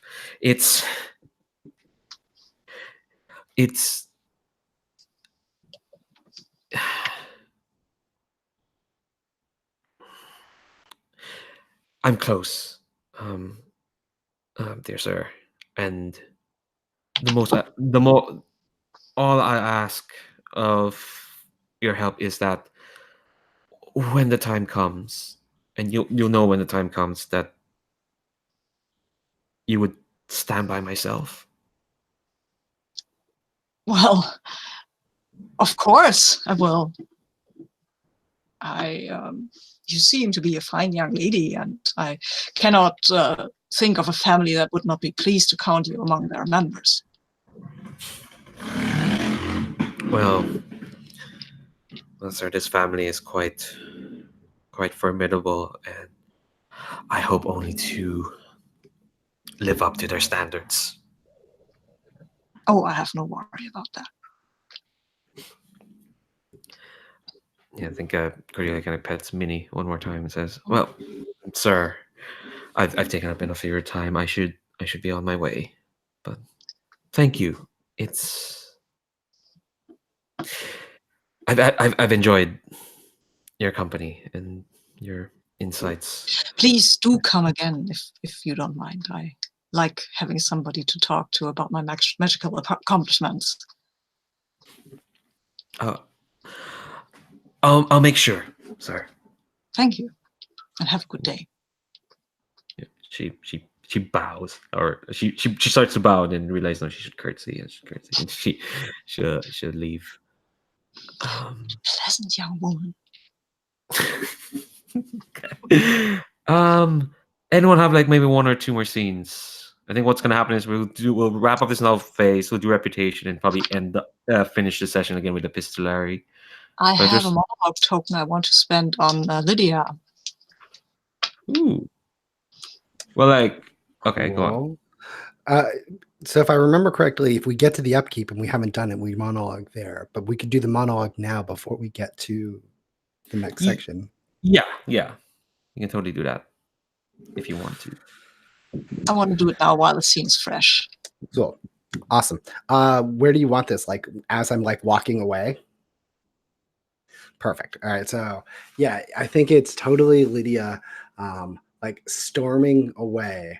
And the first thing is like Edward is exactly how I remember him. Edward is exactly how I remember him.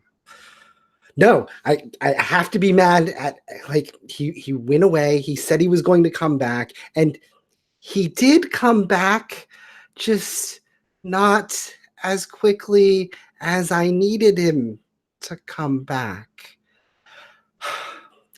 All right, I've been putting this off too long. And then like the camera's following her, and she like gets to like this chest that she's like tucked away in a closet and pulled it out, and like there's like probably like a little like baby quilt like blanket that she had started making or something like that.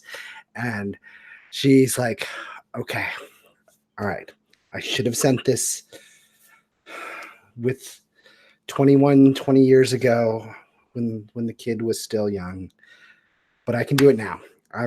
I'm going to do it. I'm going to weave in some protection because my daughter is better off not knowing about her father if that's the way he's going to be. And I think we end there.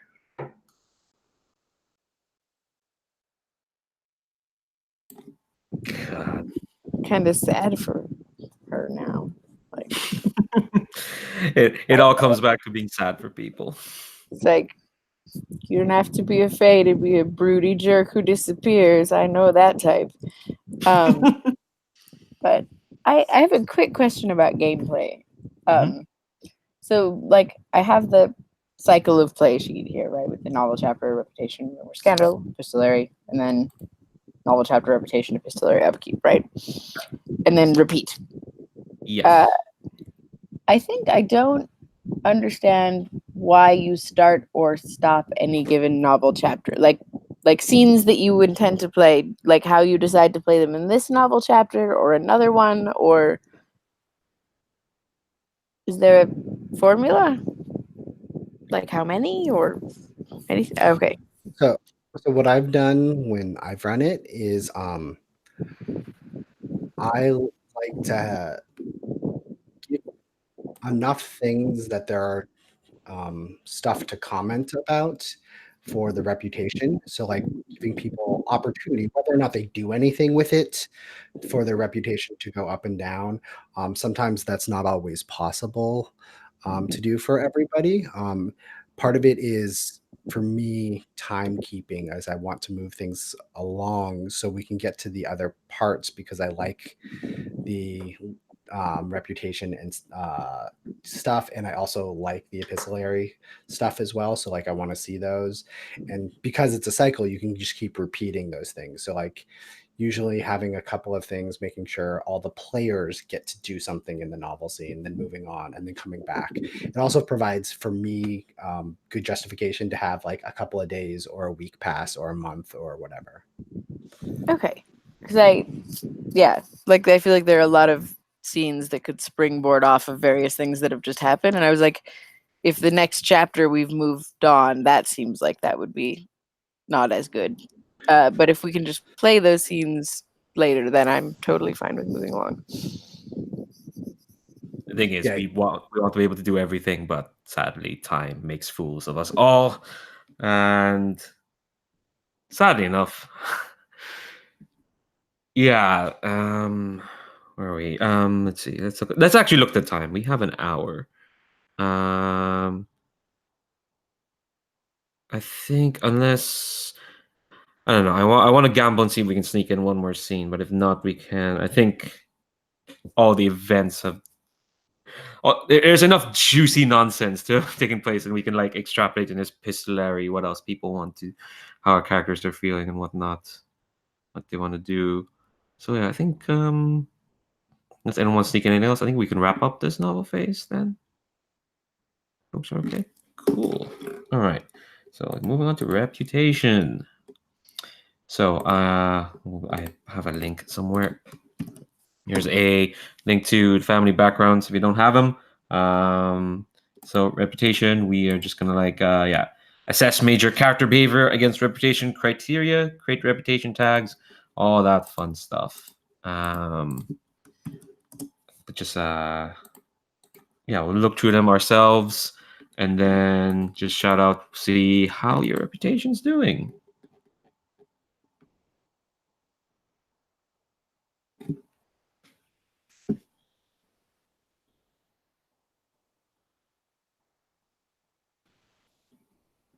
I definitely get a -1. Oh. I don't think society would have approved of my meeting with what's his face? Edward Thorpe.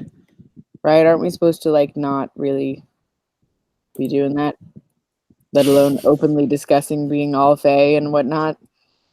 And being like a really outspoken, argumentative woman. I don't know. I feel like there are all kinds of things that I did that were not probably so what would be my negative let's see, you are thing? I've got like I have the criteria. Where are there the tags? Uncouth, strange, uncouth, probably. I think forward or aggressive would be more like it, because uncouth, you weren't really impolite or anything. They just aren't or boorish. But can I pick one that's not like yeah totally. Oh, yeah. Okay. Well, yes. I think forward is quite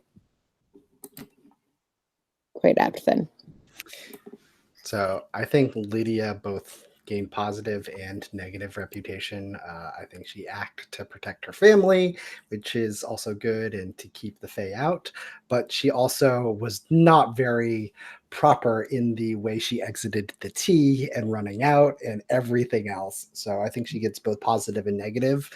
I think for the positive one, I think probably sensible, like realizing that Edward is probably not a good person to have around connected with her family. Sensible seems right to me. And then self-obsessed, because part of the reason she is doing this is because for her, it's still about her. Although, she's trying to project it out to the rest of her family, but it's still about her. Oh, Lydia. I have a quick question, actually. Go on. One of my things is a bit complicated now. My reputation, I don't think I'm ever going to get a positive reputation based on the way I'm playing this character. But there's a thing right in my positive things. Well, there's a positive and a negative, both related to the values of my place of origin. Yeah. At this point, like, do I have 2 places of origin? Is one of them the Fae? And one of them, whatever town I came from and or the town we live in, like, because I'm sure I've embarrassed at least one of them, and possibly done something positive along the way for at least one of them. I don't know, but I just realized I was looking at the criteria and I was like, I don't know. I'm a secret, not like even to myself, secret Fae princess on the run from a curse, apparently. So. I think we can play into that going forward, maybe now that you know. But yeah, before do a reputation thing for it now, I'm just sort of trying to think in terms of like, as the gameplay goes on, what is my place of origin for the purposes of reputation? Oh, I totally think both Fae and your former town, if not even more so, the Fae than the former town. Yeah, it seems like given the circumstances of my not being in the Fae thing, it seems like my reputation there actually probably matters a great deal. Which I should be aware of. Note to self. People are probably watching. So, or non-people. Maybe. About James, Go on.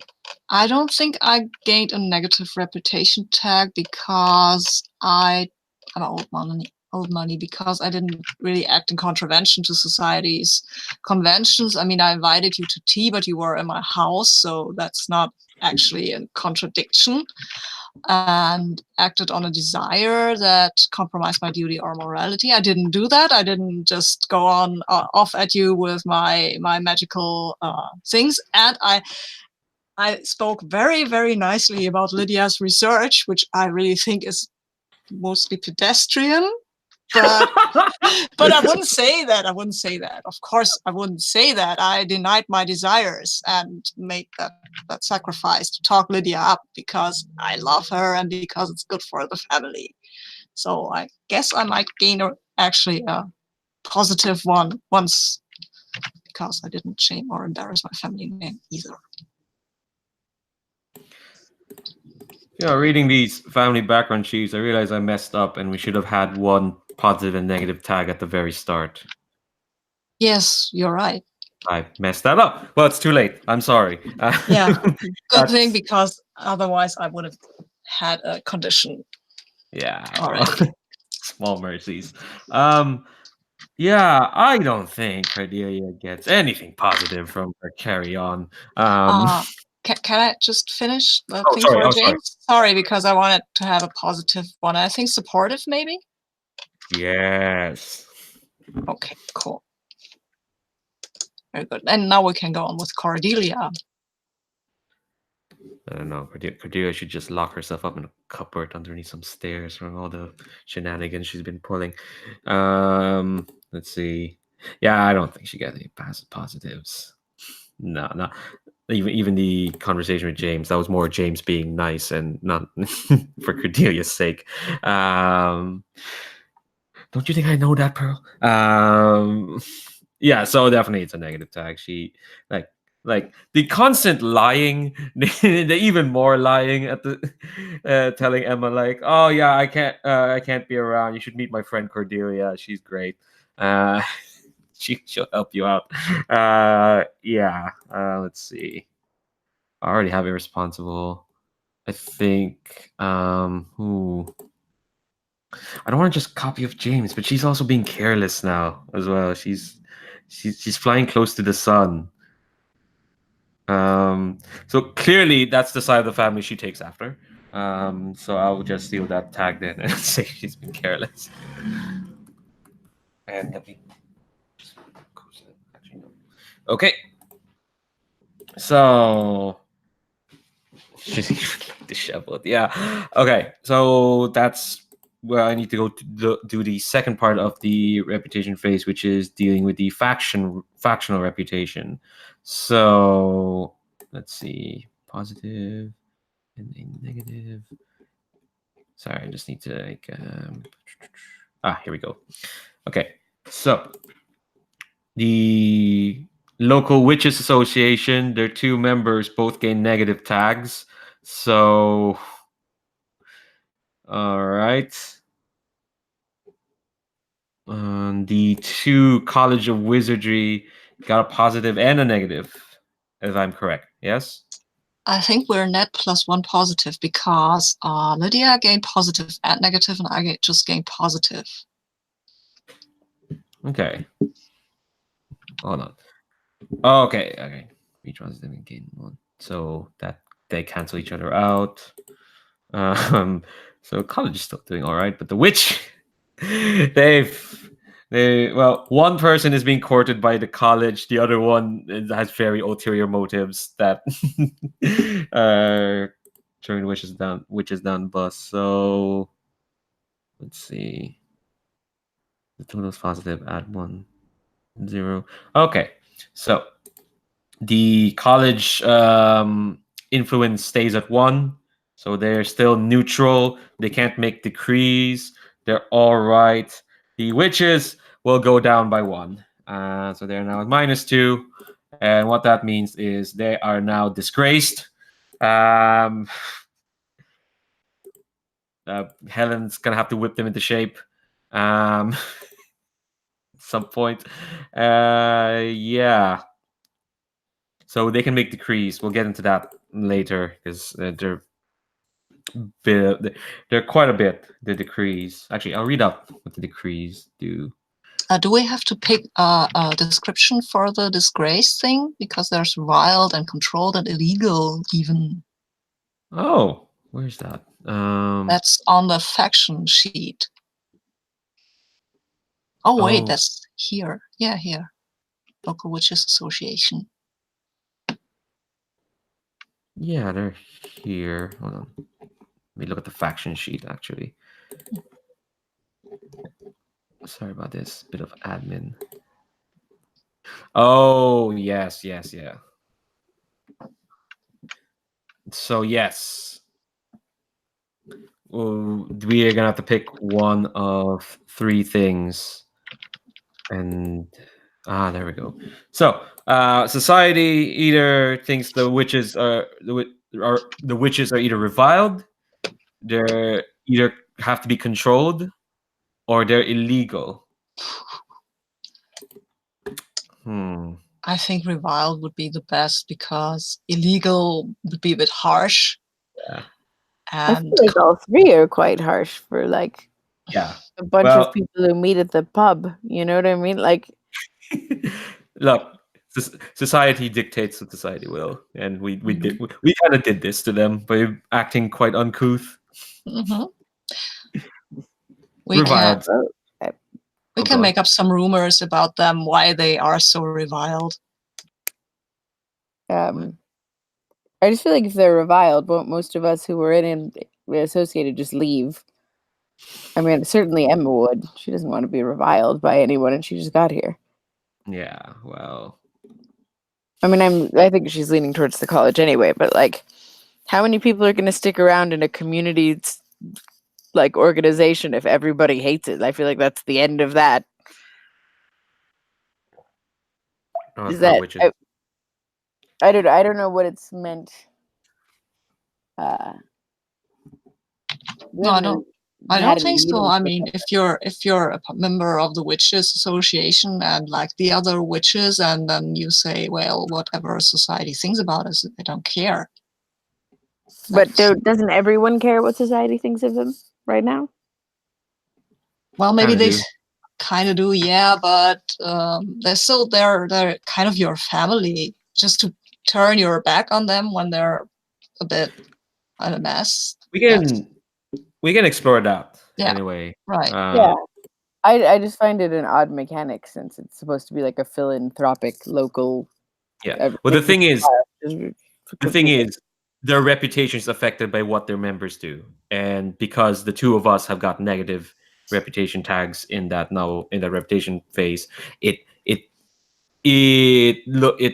falls on them. You know that the reason why they're reviled is because of what we've been doing mechanically.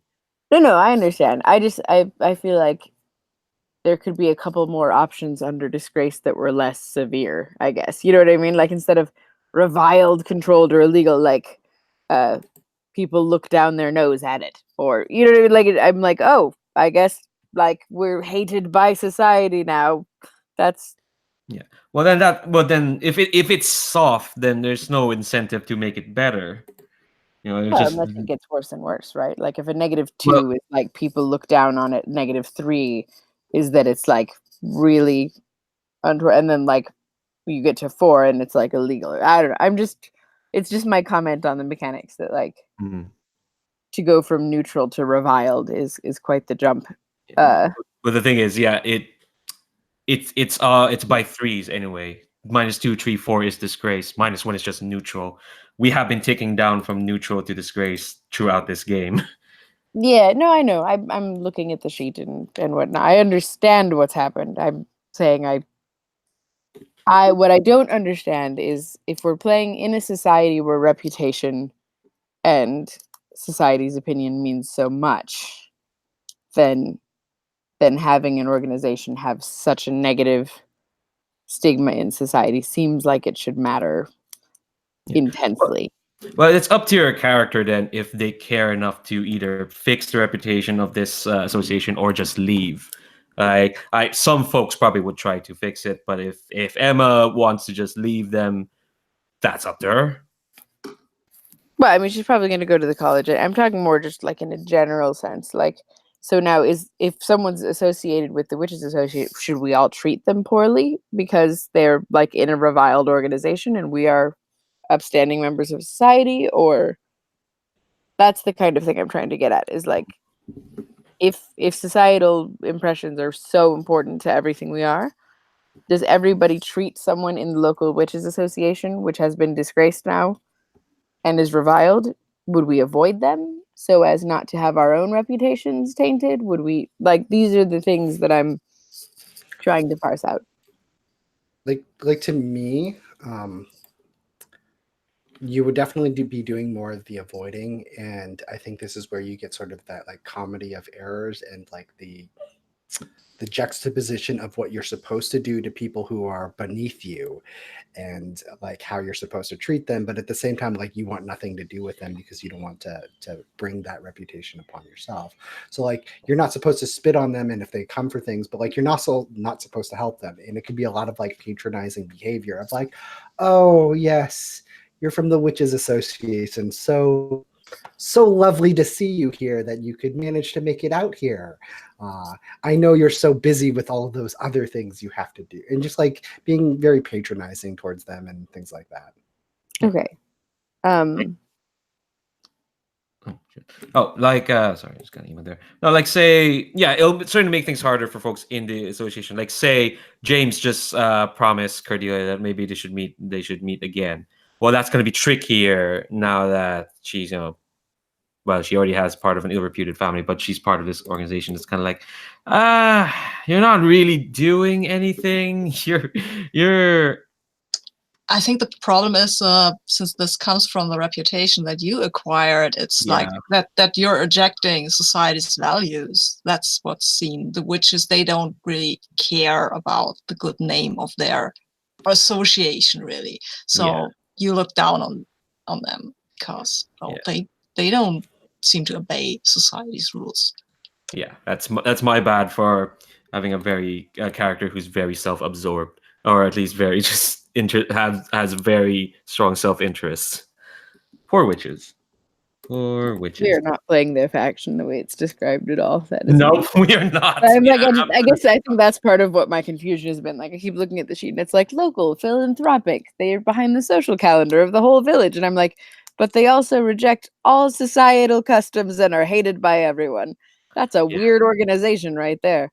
But I think we've just maybe made a different local witches association on the sheet, and that solves that problem. Yeah, we've dragged them through the mud. That's our fault. I'm a fairy princess. I'm awesome. I'm also a fairy princess. All right, not as much as I am. Oh, yeah, probably because I have a human mom. Yeah, I think definitely. I talked to Haley about this when we were playtesting this game. The faction stuff, it fits better in a longer campaign because we're here only for 4 sessions and we got our own interests. We're not going to play unless we really play into it. We'll have our own shit to deal with. Yeah, we haven't had even like a meeting of one of the, you know what I mean? Like we've talked about the college a bit, but like the local witches association is just like a thing that's been referenced in the background. Yeah, and that's something we have to play. But say la vie, we can't read longer campaign. Yeah, some of us would be available. Okay, so I think I understand better what the factions are doing, at least in the context of how we're playing. Yeah. Which is what I needed so that I could play into it appropriately. All right, cool. Up next is so we've done reputation. Up next, epistolary. Letter writing. So, does anyone have any letters they want to send out? I can go first.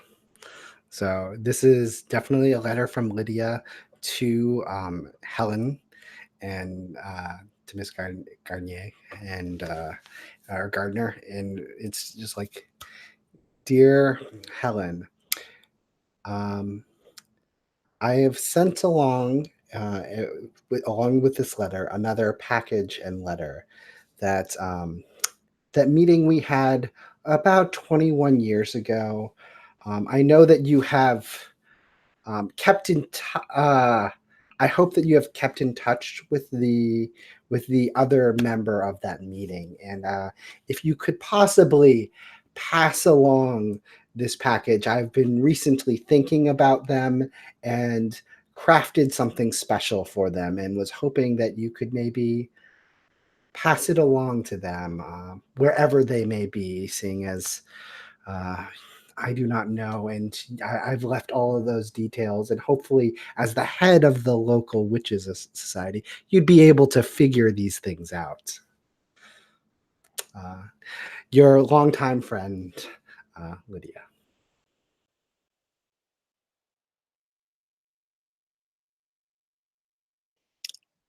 I don't think I necessarily need Helen to write back, but I think we can assume that Helen finds the whole thing delightful and adds like 50 different baked goods, and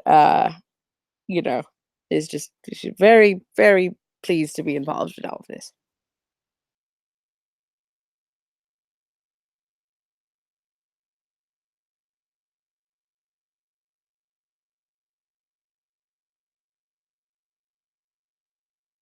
Yep. Someone else should go because I'm having a sneezy moment.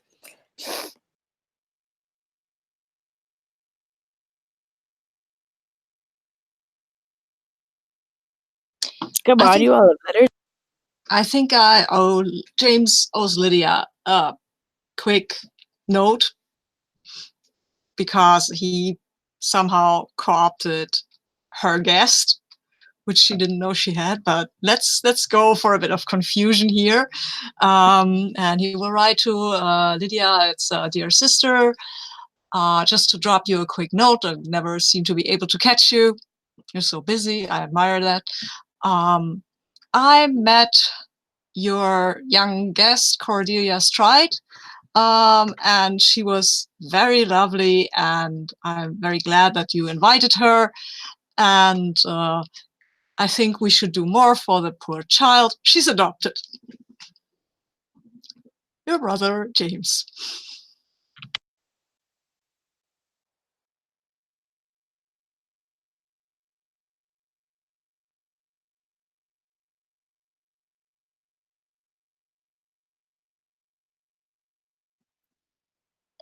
All right.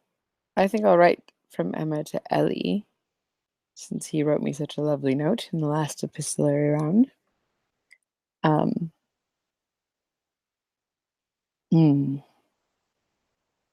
Dear Ellie, I was so pleased to receive your letter, and it really was so lovely. I was very touched. What kind sentiments from someone as talented as yourself, especially, but also from such a fine gentleman. I am flattered and honored by your kind words. And I hope that we can spend some more time together in the near future as well. I would love to see more of your magic, which I also find to be tremendously interesting and lovely. And well, my life has become a bit more complicated lately, and part of me thinks I should keep it to myself, and part of me thinks that a confidant in town might be something that, I don't know. You never know who you can trust, but I have a feeling about you, Ellie, that makes me think perhaps you could be trustworthy.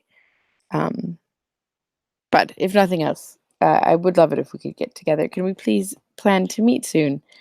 And do a bit of magic and a bit of chatting, and I'm rambling. I'm a bit flustered today. It's been an interesting day, but I was so glad to receive your letter and hope to see you soon.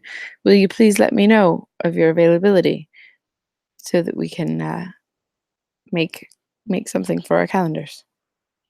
With very warm regards, Emma.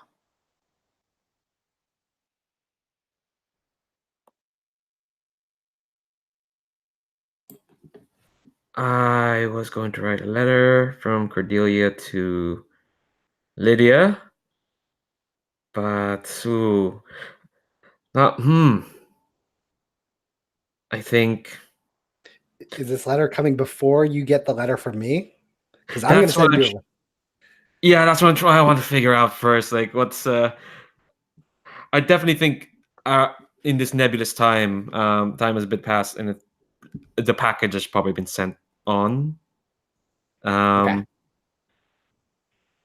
That's the thing. I want to know what Lydia says first before I write this letter, if that's okay. Yeah, that's fine. Do you want me to go with my second letter from Lydia to Cordelia? Yeah, if that's okay. Sure. So like this one, it's because I don't even know your name. It's going to be, dear daughter, you've never met me. I'm your mother, and our family is one of great magics, and I should have sent this to you before. I have reworked it and rewoven some new protections to keep you safe. I hope that this will find you well, and that I hope that you are safe and well. And if you ever make your way to Habershire, well, seek out one Helen Gardner. She should know how to find me.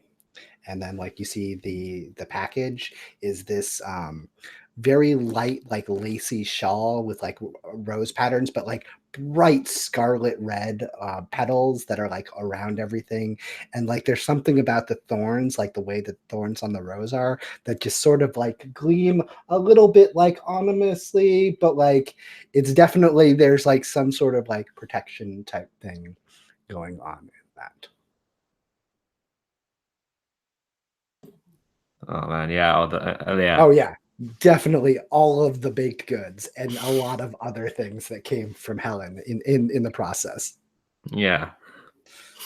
I think this letter to Lydia from Cordelia is probably composed over the course of a few days, during which her pupils will get like a profusion of baked goods that she can't eat all by herself.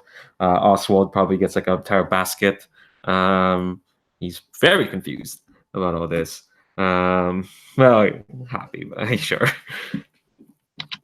Oswald is not confused. Why would he be confused by you baking lots of stuff? Probably a hobby of something, or of yours or something. It's very nice. Oswald may be a sweetie in disguise. Or just really wants food. Or will not say no to baked goods. Yeah. So few days pass and this letter, reaches back to Lydia. Again, it's unsigned, it's like unmarked envelope, but you can tell. It just says, "Hello.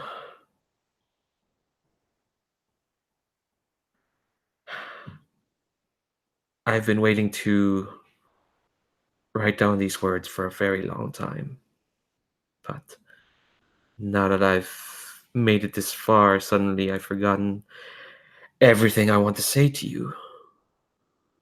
I have so many questions. I have so much I want to know.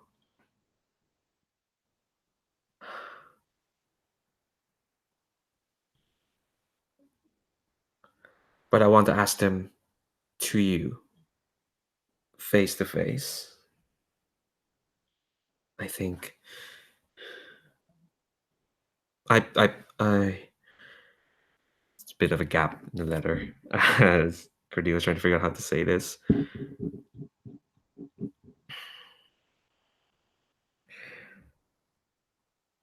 I have a host of worries that I hope will be dispelled once we talk. But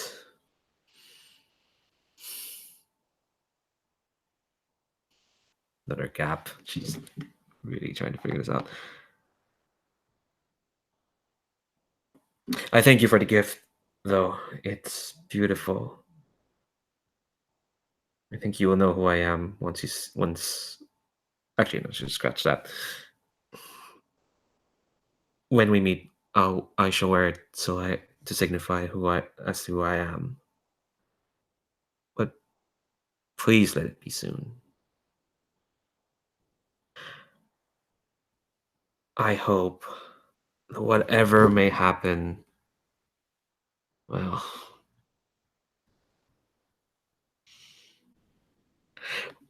we will come to a conclusion. I'm sorry if this letter seems terse, but I shall save everything for when we meet.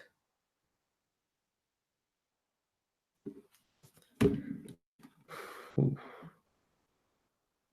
I think you see Lydia, the camera focuses on Lydia reading the letter, and she just like yells to her brother and is like, James, I don't know who this Cordelia tried, but like it's not important. We have to worry about something else entirely. And then we'll just cut from there.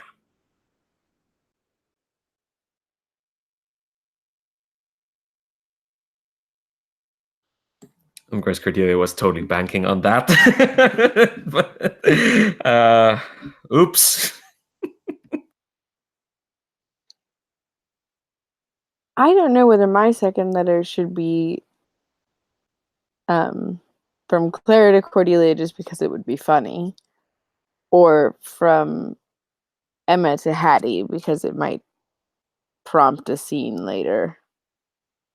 I guess technically either of them might prompt a scene later, but I legitimately torn and very tired. So someone else is going to have to at least weigh in, and then I'll know by whether I agree with them or feel resistance, whether I, you know how it is, like sometimes you flip a coin and like your own emotional result to the outcome tells you what you really wanted.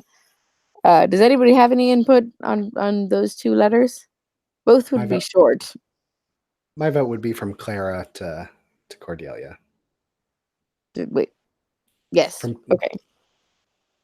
And can I just say, like, we assume that Emma has written a short note to Hattie saying like there have been serious developments in her life that she doesn't want to put in the post and she hopes they can have a visit soon, but like not actually do the letter. Okay. So I'd like to write a letter from Clara to Cordelia. And I'm going to, I think, as Clara's writing, she collects herself. This is her dear friend. She would hate to be unkind. Everyone makes mistakes. Repeatedly. So she begins it with maybe an overcompensating Cordelia, my dearest old friend, who I love so very much, and am happy to be writing to under any circumstances, positive or negative, always, comma. Then the beginning of the body of the text. You know, the funniest thing happened the other day. I know you got my last letter and I got yours and all that, and I thought we had come to like sort of an accord about you not impersonating me through magic. And I know you've always been a mischievous imp, but I had the funniest feeling the other day. Luckily this time I was alone, and so as I looked down at my hands and watched them flicker faintly in and out of looking like someone else's hands that suspiciously resembled yours, I also got the sense that did you do it for longer this time, perhaps? Because it felt like I sort of had a sense for what was going on.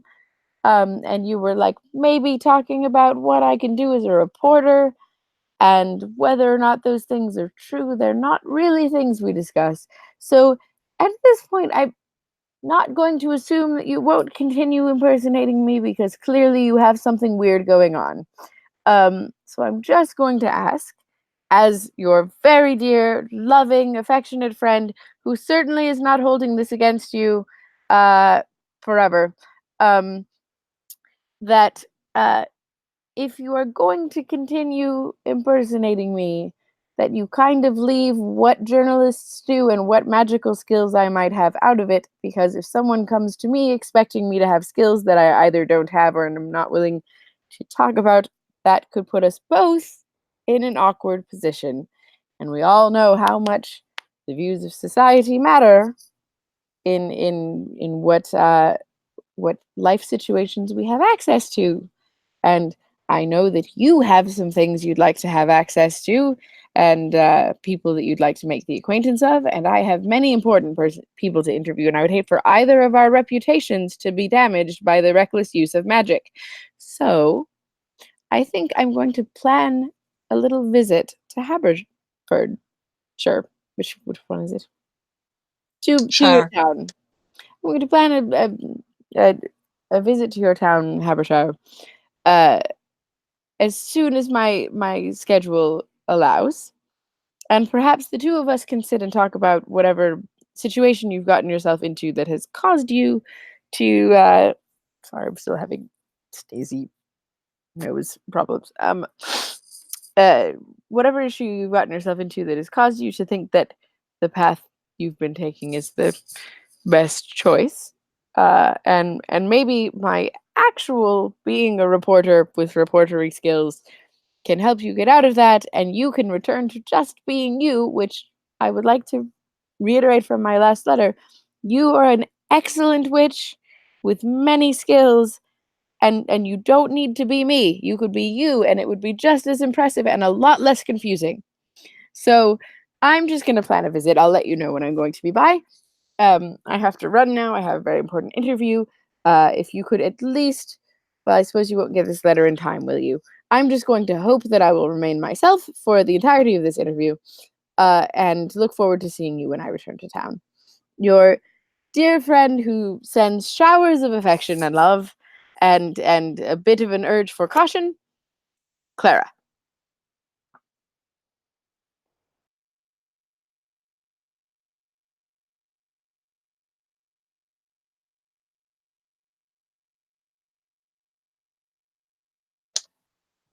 I think I will send James's second letter to Emma, because we haven't played the whole we take a walk, but I presume now that we have.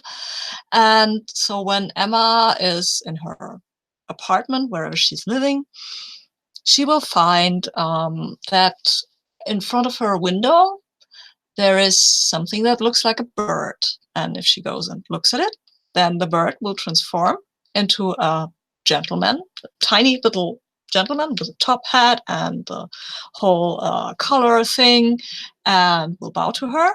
And then the gentleman is made out of yarn, and he will start to unravel the yarn, and the yarn will become ink on a piece of paper. And it's not a very long letter because there is not a lot of yarn ink in this little gentleman. But it's like, dear Miss Linsome, I very much enjoyed our walk in the country. I believe that you enjoyed it as well. And if I'm right in my belief, might we not take another walk if the weather allows? There are so many pleasing and unusual sights in this countryside that I feel I have only shown you a smidgen, and you should see a lot more. Please, please do respond if you want to do this. Your admirer and friend, James Willoughby. I think a few hours later, James wanders over to his desk and finds a handkerchief on it that he doesn't remember putting there, and woven in embroidery thread onto the handkerchief is, "I'd be delighted. Be in touch soon." Oh, that's really cute. I don't think I have a second letter. I might have a slightly silly letter from Thomas telling James to what up with this kitten magic thing you wrote about, but that's it. I don't want to have time to. It's Friday. The Friday's hitting me. I think part of that as well. You can just say it's a slightly censorious letter about James's frivolous use of magic. Yeah. Actually, you know what? No, screw it. I'll let the Fridays carry away. I'll write out this letter because I don't have a chance to play Thomas again. Should I come back? Yeah. So this is a letter posted from the college. The college institution in town to the Willoughby estate, addressed to James, and it just says, James, I've had the pleasure of reading your write-up of your latest foray into magical experimentation. And I had a few qualms about quite frankly, the use of magical resources. Resources? Yeah, he managed to make it pronounce resources in the letter. Use of magical resources for the addition of extra ambulatory limbs upon felines. Quite frankly, I am perplexed as to the meaning or the reason or the inevitable conclusion of what you hope to achieve here. If you put the principles of escalation into what you've done, then surely we will move from pigeon wings on kittens to vulture wings on hyenas, or even ostrich wings on the great cats. Did you not stop to think that just because it was possible to do so, that it should be done? I worry for you sometimes, James. After all, we in the college are tasked with making sure that the progress of magic remains in the service of the people. Quite frankly, your recent escapades seems to be in the service only of yourself.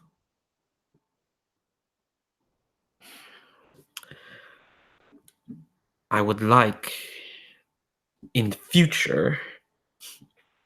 Yeah, exactly. There's 3 pages. Yeah, tiger claws on more wings on stuff. What's this nonsense about penguin wings on chihuahuas? That'll do absolutely nothing. Yeah, we'll turn this into Avatar world. In the future, James, I would like that whatever avenue of research you fall into, at least be sure to tell me of what you're doing. This may seem harsh, but I truly care for your direction. And this seems quite silly given your age and your maturity.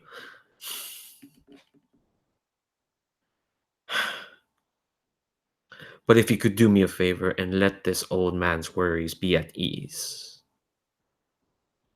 If that is not too much to ask. And no, that does not mean that you can debate to me the merits of putting wings upon yourself. Yours, Thomas Willoughby, your father. Okay, yeah, that letter was worth getting out there. Thanks for the clarification that he is my father. Oh my Can you God. just imagine getting a letter from like the dean of a college that says, your father, the dean? Oh yeah, I can. I mean, I can imagine a lot of things. But I think James is very sad and dejected after getting this letter because, I mean, there are so many things you can do if you can put wings or limbs on people who don't have them now or yet or whatever. Besides, what does he do with his magic anyway? Oh man, the whole putting limbs on people who don't. Interesting. I Well, hope that oh, go on. I hope that James finds the handkerchief afterwards, and it picks his spirits back up, because that's also an untraditional use of magic. Yeah, that's really cool. Yes. All right, so that's it for Epistolary. We have reached the end of the cycle. All that's left now is upkeep. I don't know why I shouted out like I'm calling to other people. You're all here. All right, so upkeep. So first thing we do is any remaining monologue tokens should be spent. That's me and Emma. Basically anyone who hasn't monologued yet in this cycle will get a chance to monologue now. So yeah, I'll spend mine on Emma. And you can frame the scene of where this is while you monologue. I think that Emma is at home. She has had her encounter with Edward. She's written her letters to Ellie and Hattie and sent the handkerchief to James. And now she's just kind of alone with her thoughts. And they're sort of going in 100 different directions at once. So this is going to be a bit fragmented because that's where she's at. It's like, God, I knew he was a fairy, but my parents were cursed. Who would curse my parents and why?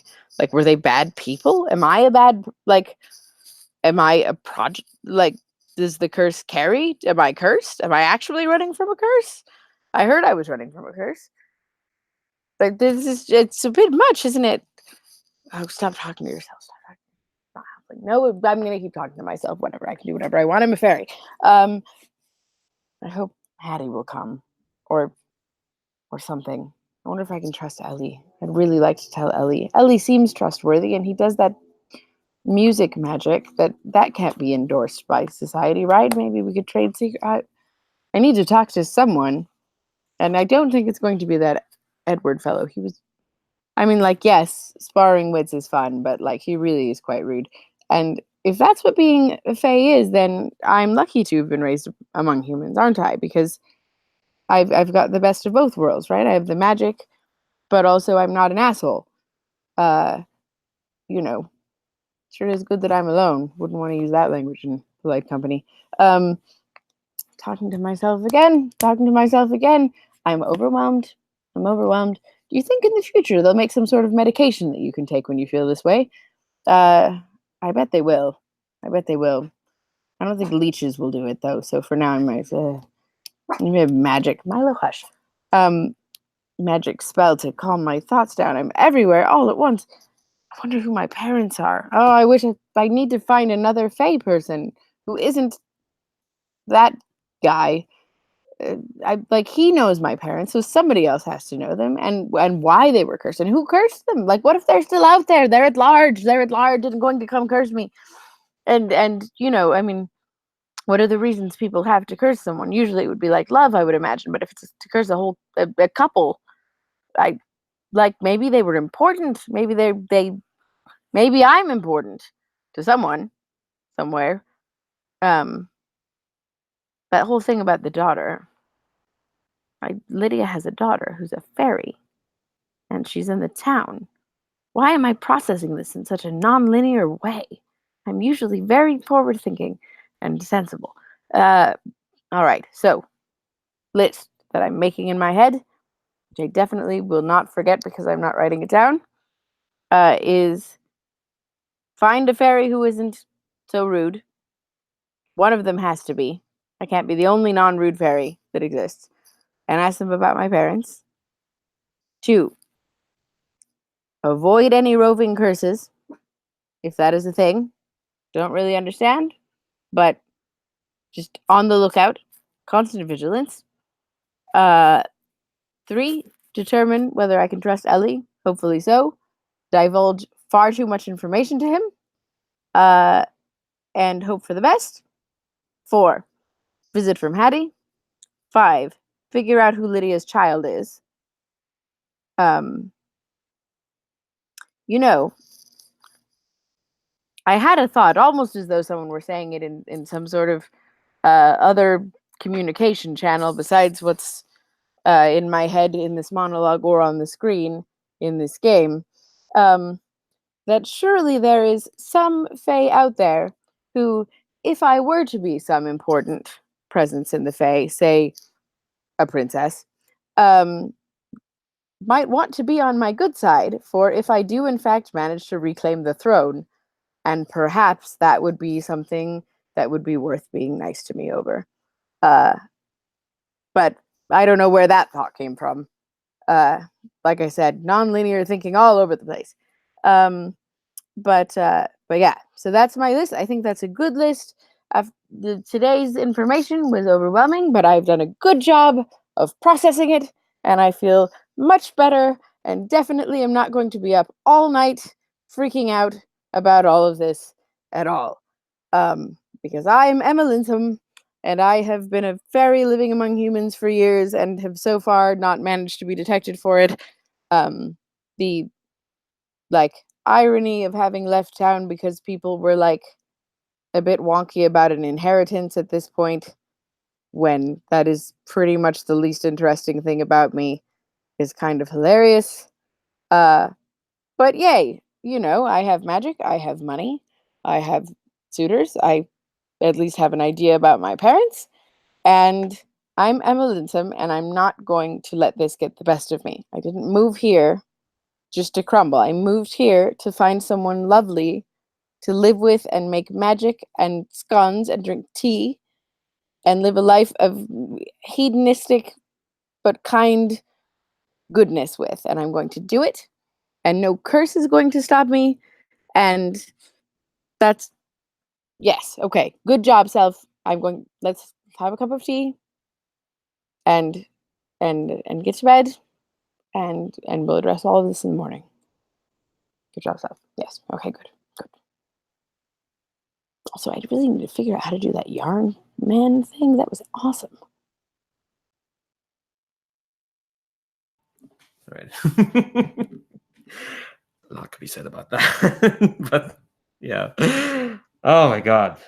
By all means, I want to know what lots are to be said. Yeah, I would, but there's one more monologue we need to do before we wrap Right, I get to assign it. I'm quite excited about it, in fact.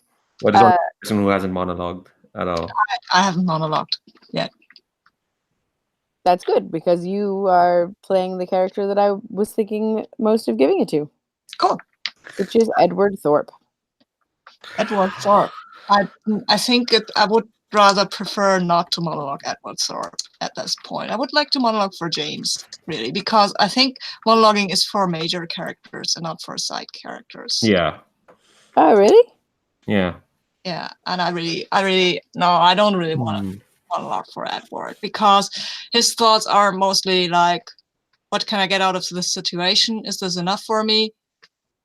That I don't find that very sorry. I want to know about my parents. But okay. Well, so I guess it just goes to James regardless then. I guess, yeah, because that's the last thing, and I think really that only the major characters can monologue, because they are the only ones who have to question, have you unlocked the cycle? That wouldn't make any sense if the side characters could do that. Oh, I thought it was to the players. My apologies. Okay, I'm not sure about this, really. It's okay. I just didn't understand the mechanic. Okay. I don't know if that is right, what I'm saying, that it's only for the major characters, but well. Yeah, James. Where is he now? I think he's looking at the handkerchief that Emma sent him. He's looking at it and he's staring at it, and then there's this letter from his father. He's not burned because he's a dutiful son. And he's thinking about it. That's like, I would love to burn this letter. I really would love to just tell him to go and keep his nose out of my business, which I can't, because then he will disinherit me, and then I will be a beggar living on the streets of London. And would that really be so bad? Yes, it would be. be realistic, James, that would be because he would probably forbid you from ever seeing your son again, and that can't be borne. Can't do that neither to myself nor to Jonathan. I have to think of Jonathan. I have to just muddle through and hope that eventually he might give me a stipend or something. I mean, maybe he can give his inheritance to Lydia, and then maybe afterwards to Jonathan, and just give me a stipend that I can muddle through with my little magics, like putting wings on a cat, which he can't do, by the way, because it's not in the usual collegiate realm of magic, but he doesn't care about that. He doesn't even care how I pushed a house into fairy, which he couldn't have done either.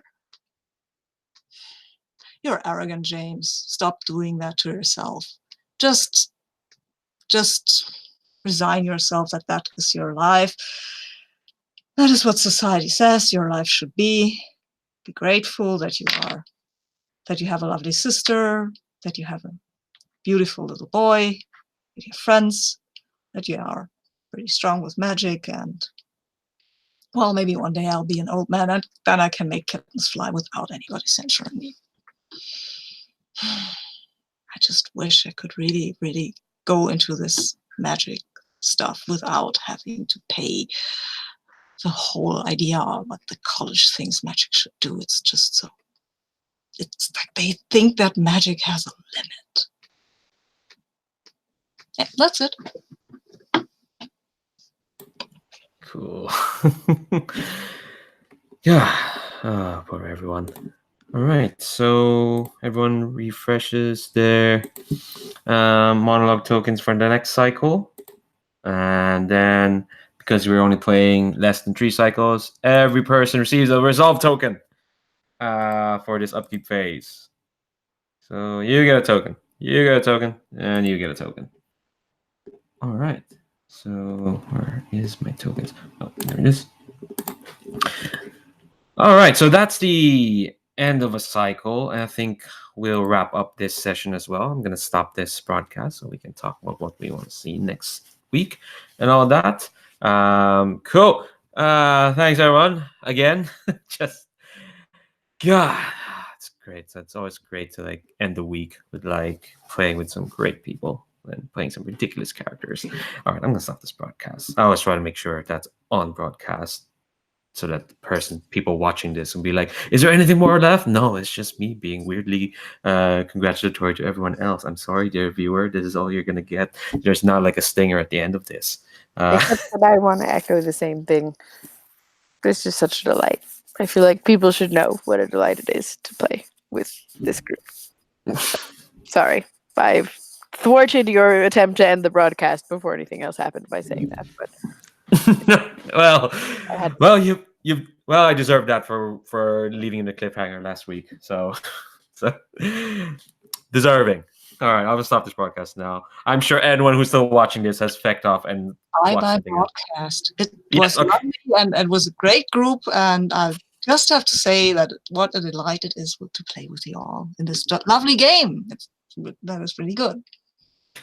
We still have one more session. You still haven't stopped the broadcast. I still haven't. All right, I'm going to stop it now. Goodbye, YouTube.